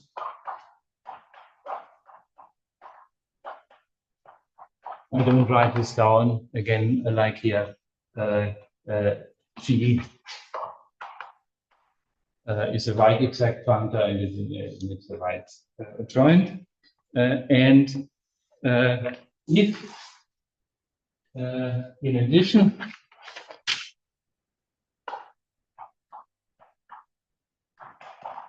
if D is not arbitrary linear, but D is vector spaces over the relevant field, then we also have an L3, which is equivalent to L1 and L2, namely F is representable. I have used this concept but never formally defined it. It simply says that we can write F as a home functor for some X, precisely like we do here. And analogously R3 equivalent to R1 and R2, which is co-representable, meaning that we can describe it by a dual of a home functor, like here.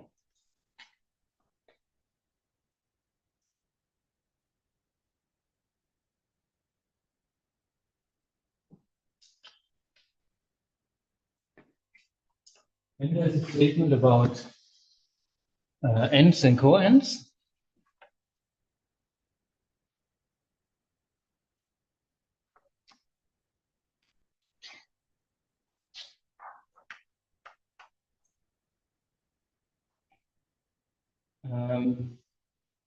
Maybe finite dimensional algebras.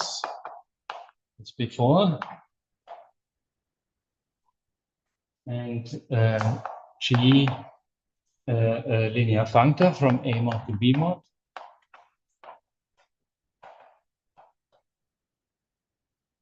And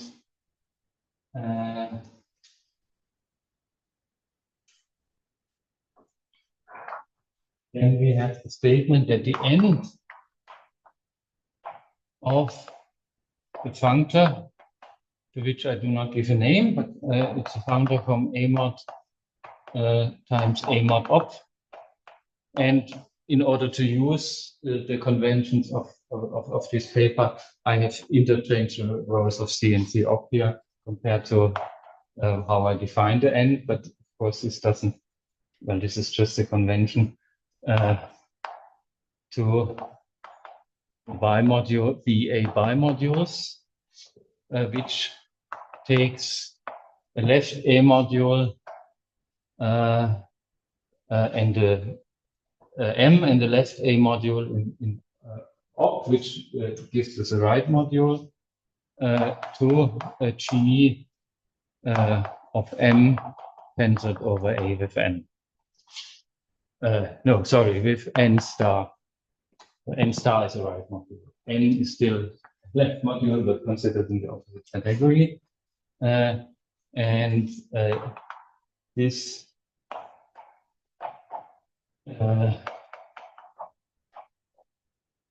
so I look at the coend at the end of this, so I have to take N equal to M.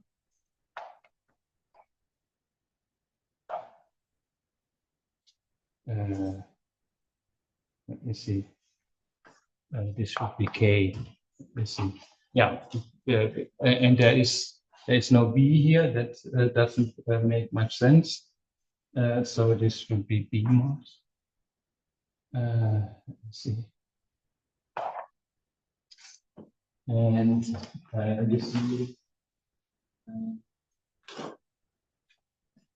this is a left bimodule. No, wait. It was correct. M is a left. It's left A module. So if you apply G, we get a left B module, and N star is a right A module. We want to have a B A bimodule. We have no action here from the right or here from the left, so we tensor over K, and we get a bimodule. And for this, this N exists, and it's just given by G applied to the algebra itself. And one can also give the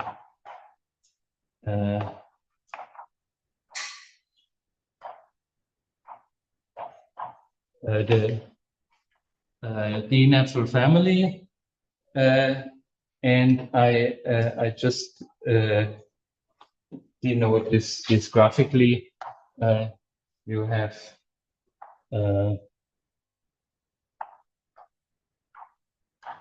you have here the co-evaluation map, which goes from the field to M tensor over K M star, and then you act here with your algebra A, and similarly the co-end of the same functor also exists and is given by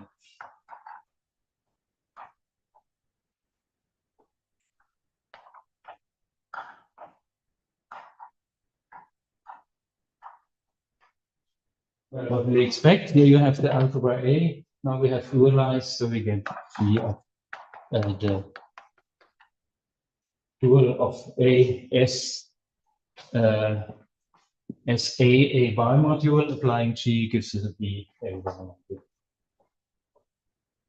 And here in the graphical notation, and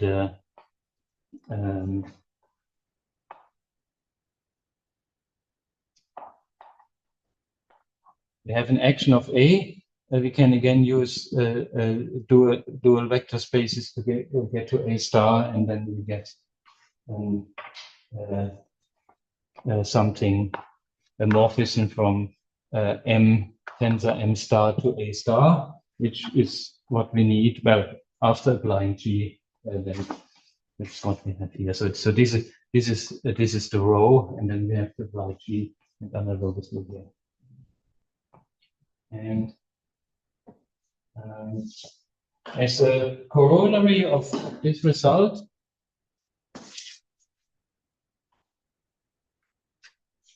there is a statement which one can call a generalized Peter-Weil theorem.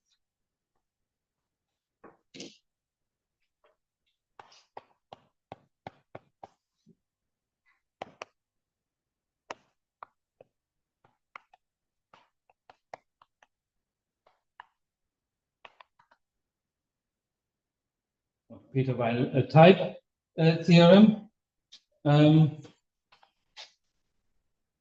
It says that if A is a finite dimensional algebra, then if you take the end of just the tensor product over K of M and M star, well, this is just looking at this situation and making G to be the identity functor, and we get A as an AA bimodule, and for the co-end we get A star.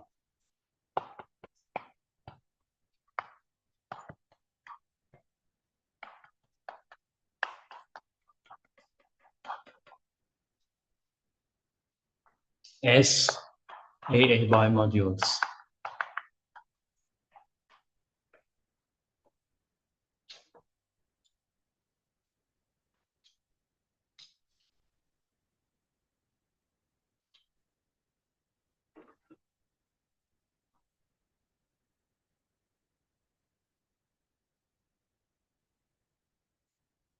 And some other lemmas.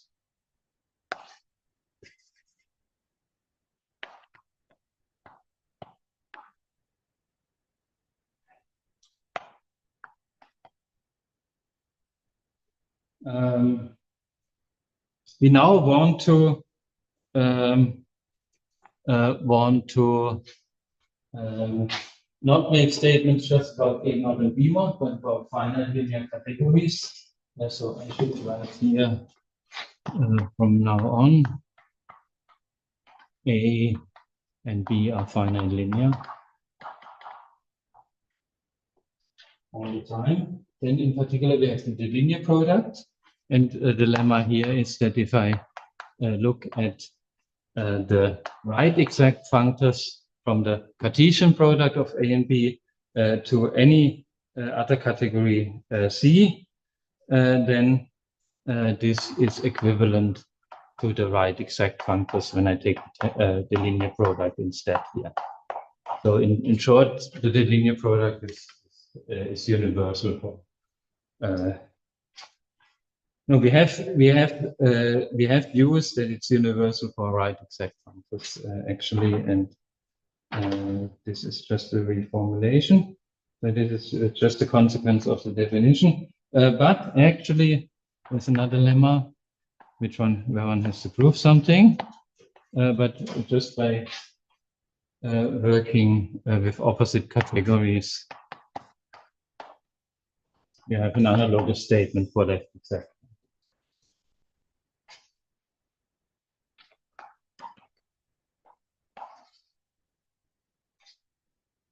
And then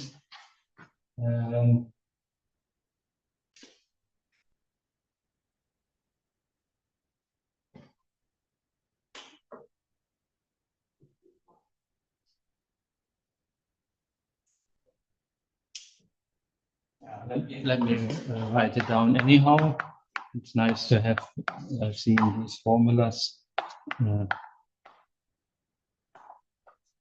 A and B are still finite dimensional algebra, so their category of modules are finite linear categories.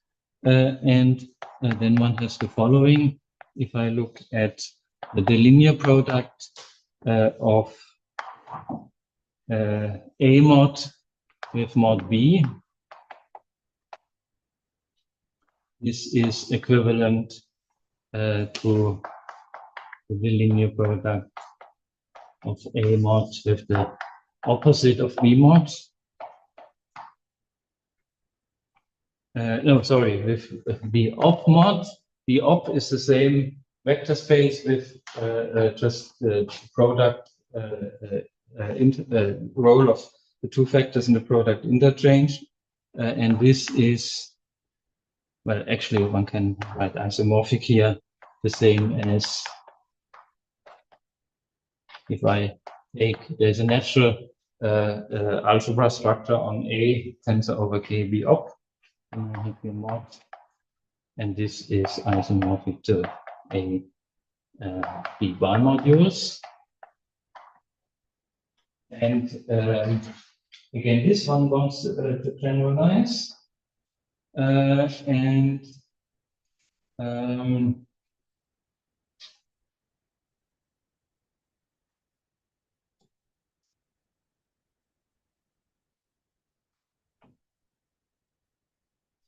then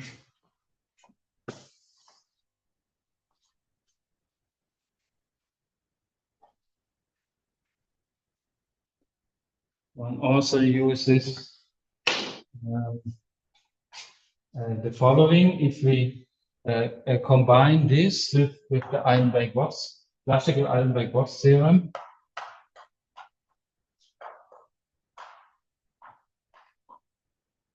and then we know that now we have A and B finite linear, so we know there are finite dimensional algebras such that we can describe them as finite dimensional modules over those algebras, and therefore it follows that the right exact functors from A to B, we combine these, some of the statements here are the same as BA bimodules.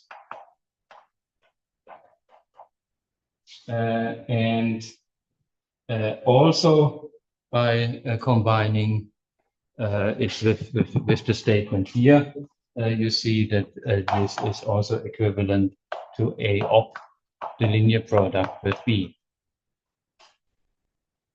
And now this is nice, but it's not nice enough because this is just a statement about that here we have an equivalence. But in order to get this equivalence in the way we did, we had to choose these algebras A and B. And in principle, the equivalence could depend on the choice of those algebras. So one would like to have a formulation where one gets such an equivalence here without talking about algebras at all. And this is possible, and this is then called the general Eilenberg-Wurz theorem. So we need first a definition.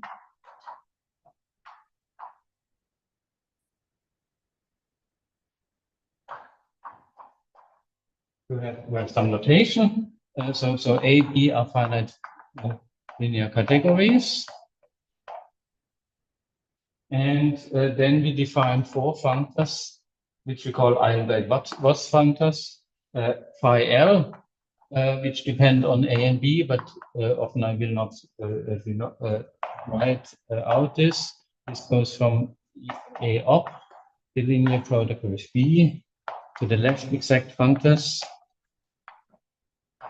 And it takes an object here. I use this bar notation, x bar box times y. The general object here is a direct sum of such objects.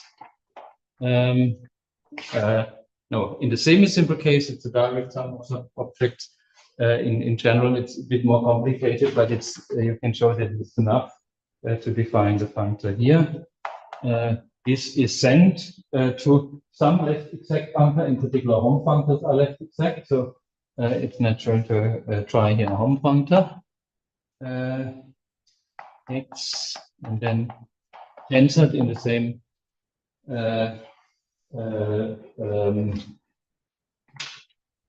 formal sense I used before with y. And there is also phi r.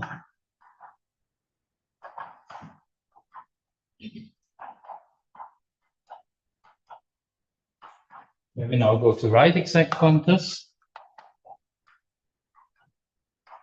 So we start with an object here, and we send it to something where, and for this we need this R4 version in the classical theorem, where we use a dual home functor instead of a tensor product functor. So we have on in A x is vector space dual tensor with y. And then there are 2 functors in the opposite direction.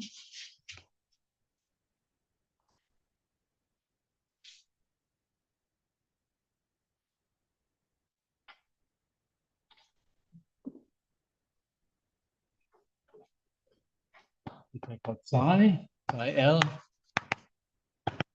which goes from left exact functors to this linear product.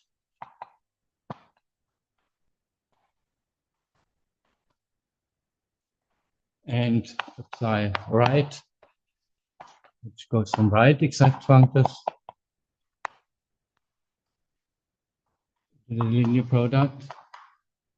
And for these, I have to use the co-end respectively end. So if I take have a functor f here, I send it to the co-end over all x in A of x bar box times f of x.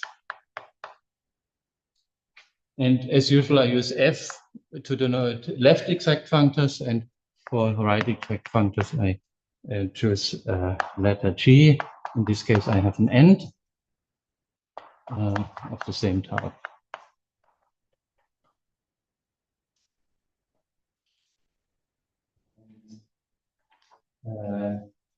Let me also define just the composition, because this will abbreviate some formulas I will write.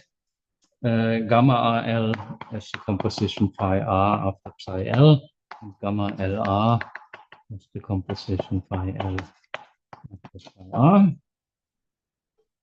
And then there is a nice way to write these functors here, which go between left and right exact functors by just combining this, but I do not write this down, but directly come to the then the following result.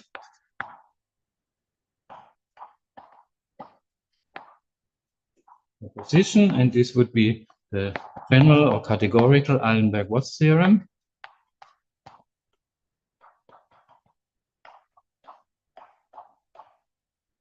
Just combining what we have done before, we see that for A and B finite linear categories,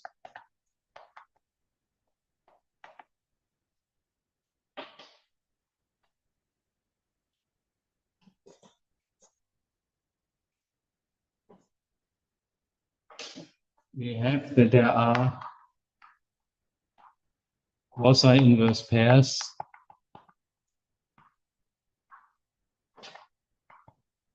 of equivalences between the category lex from A to B, rex from A to B, and this the linear product, which I more space. So I can continue here. So we have A op times B. We have lex A and B, and we have rex of A and B, and we have these functors between them. So phi L goes here, and psi L here, and analogously phi R and psi R, and here we have these gammas. And so each of these pairs is in fact a pair of equivalences which are quasi-inverse to each other.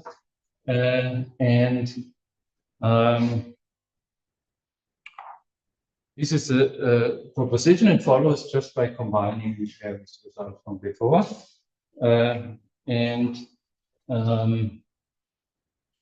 It's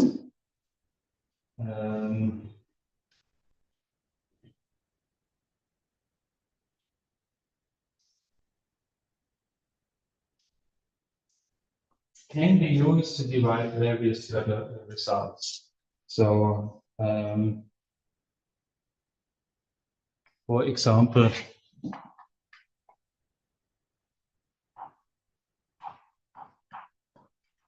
one of them is the following lemma.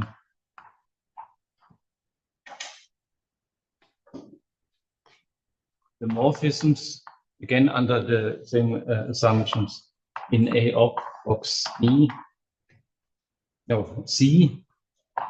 Now, well, for some reason I call it C, but I can call it B. Not to introduce something new. X bar box times Y to psi L of F. This is the same as the morphisms in B from Y to F of X. And similarly, there is one where I have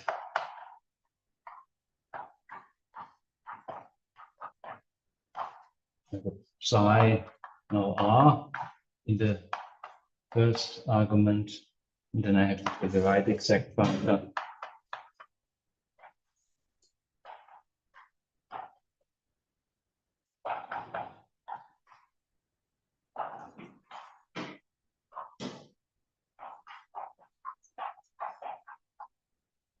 And this is true for all F in left exact functors and G in right exact functors. And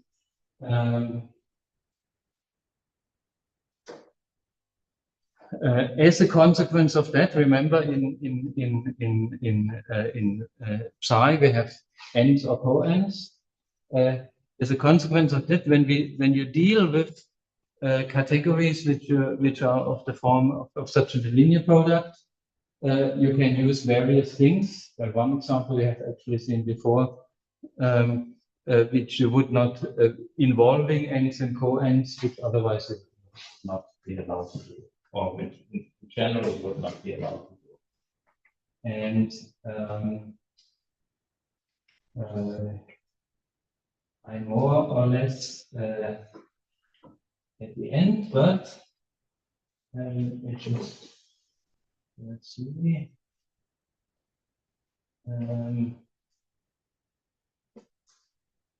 In classical algebra, there is a notion of the Nakayama functor, which is a right exact functor which you define via the Hom functor, the dual of the Hom functor into the algebra A.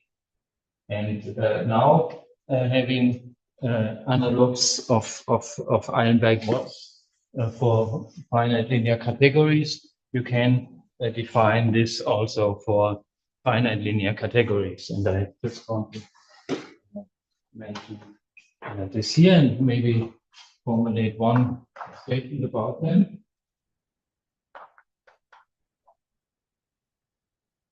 Definition, the Nakayama functor.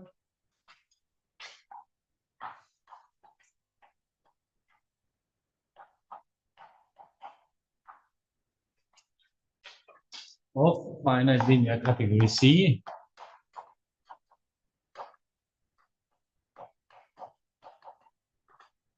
this is the Ender functor of C divided by n R of C. R stands for right exact. This is what I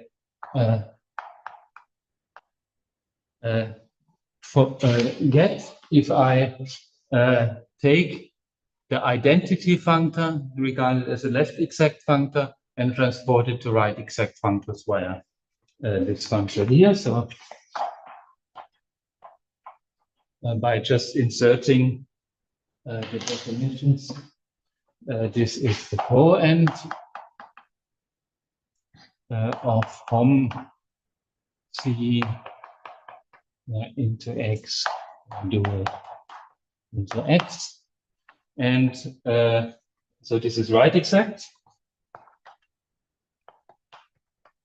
And there is also a left exact Nakayama functor, or left exact cousin of the Nakayama functor,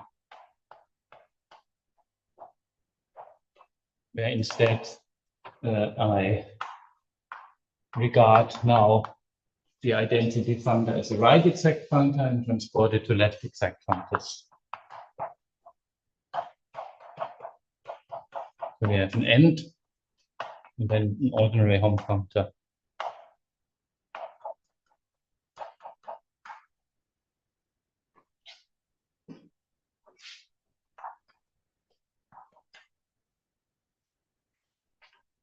And one, just to mention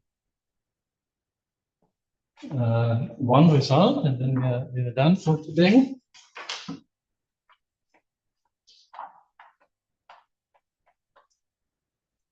Just by rewriting the definitions, so this is very easy to show. You see that if you take the co-end over X in C, C again finite linear, and then here the left exact Nakayama functor of X, the linear product here, this is the same as the end over Y times Y, and analogously the end over now the box times with the right exact Nakayama is the co-end of C. So with the help of the Nakayama function, you can turn ends into co-ends and the other way around when you deal with the linear products. And one area where to some extent, at least very naturally, you would deal with the linear products is in conformal field theory. In the talk today, at some point, you had the notion of full conformal field theory. Maybe it was not called like that, which you obtain by combining left and right, or holomorphic and anti-holomorphic parts. And in categorical terms, this is just a linear product. And therefore, this is also interesting in that context. And then there's a lot more to be said, and maybe some of the results I will mention. And then next week, we finally start with section 2, monoidal categories, and at least at the beginning, this will be much quicker because it's very simple compared to what we have been doing today. Are there questions? If not, then we can start.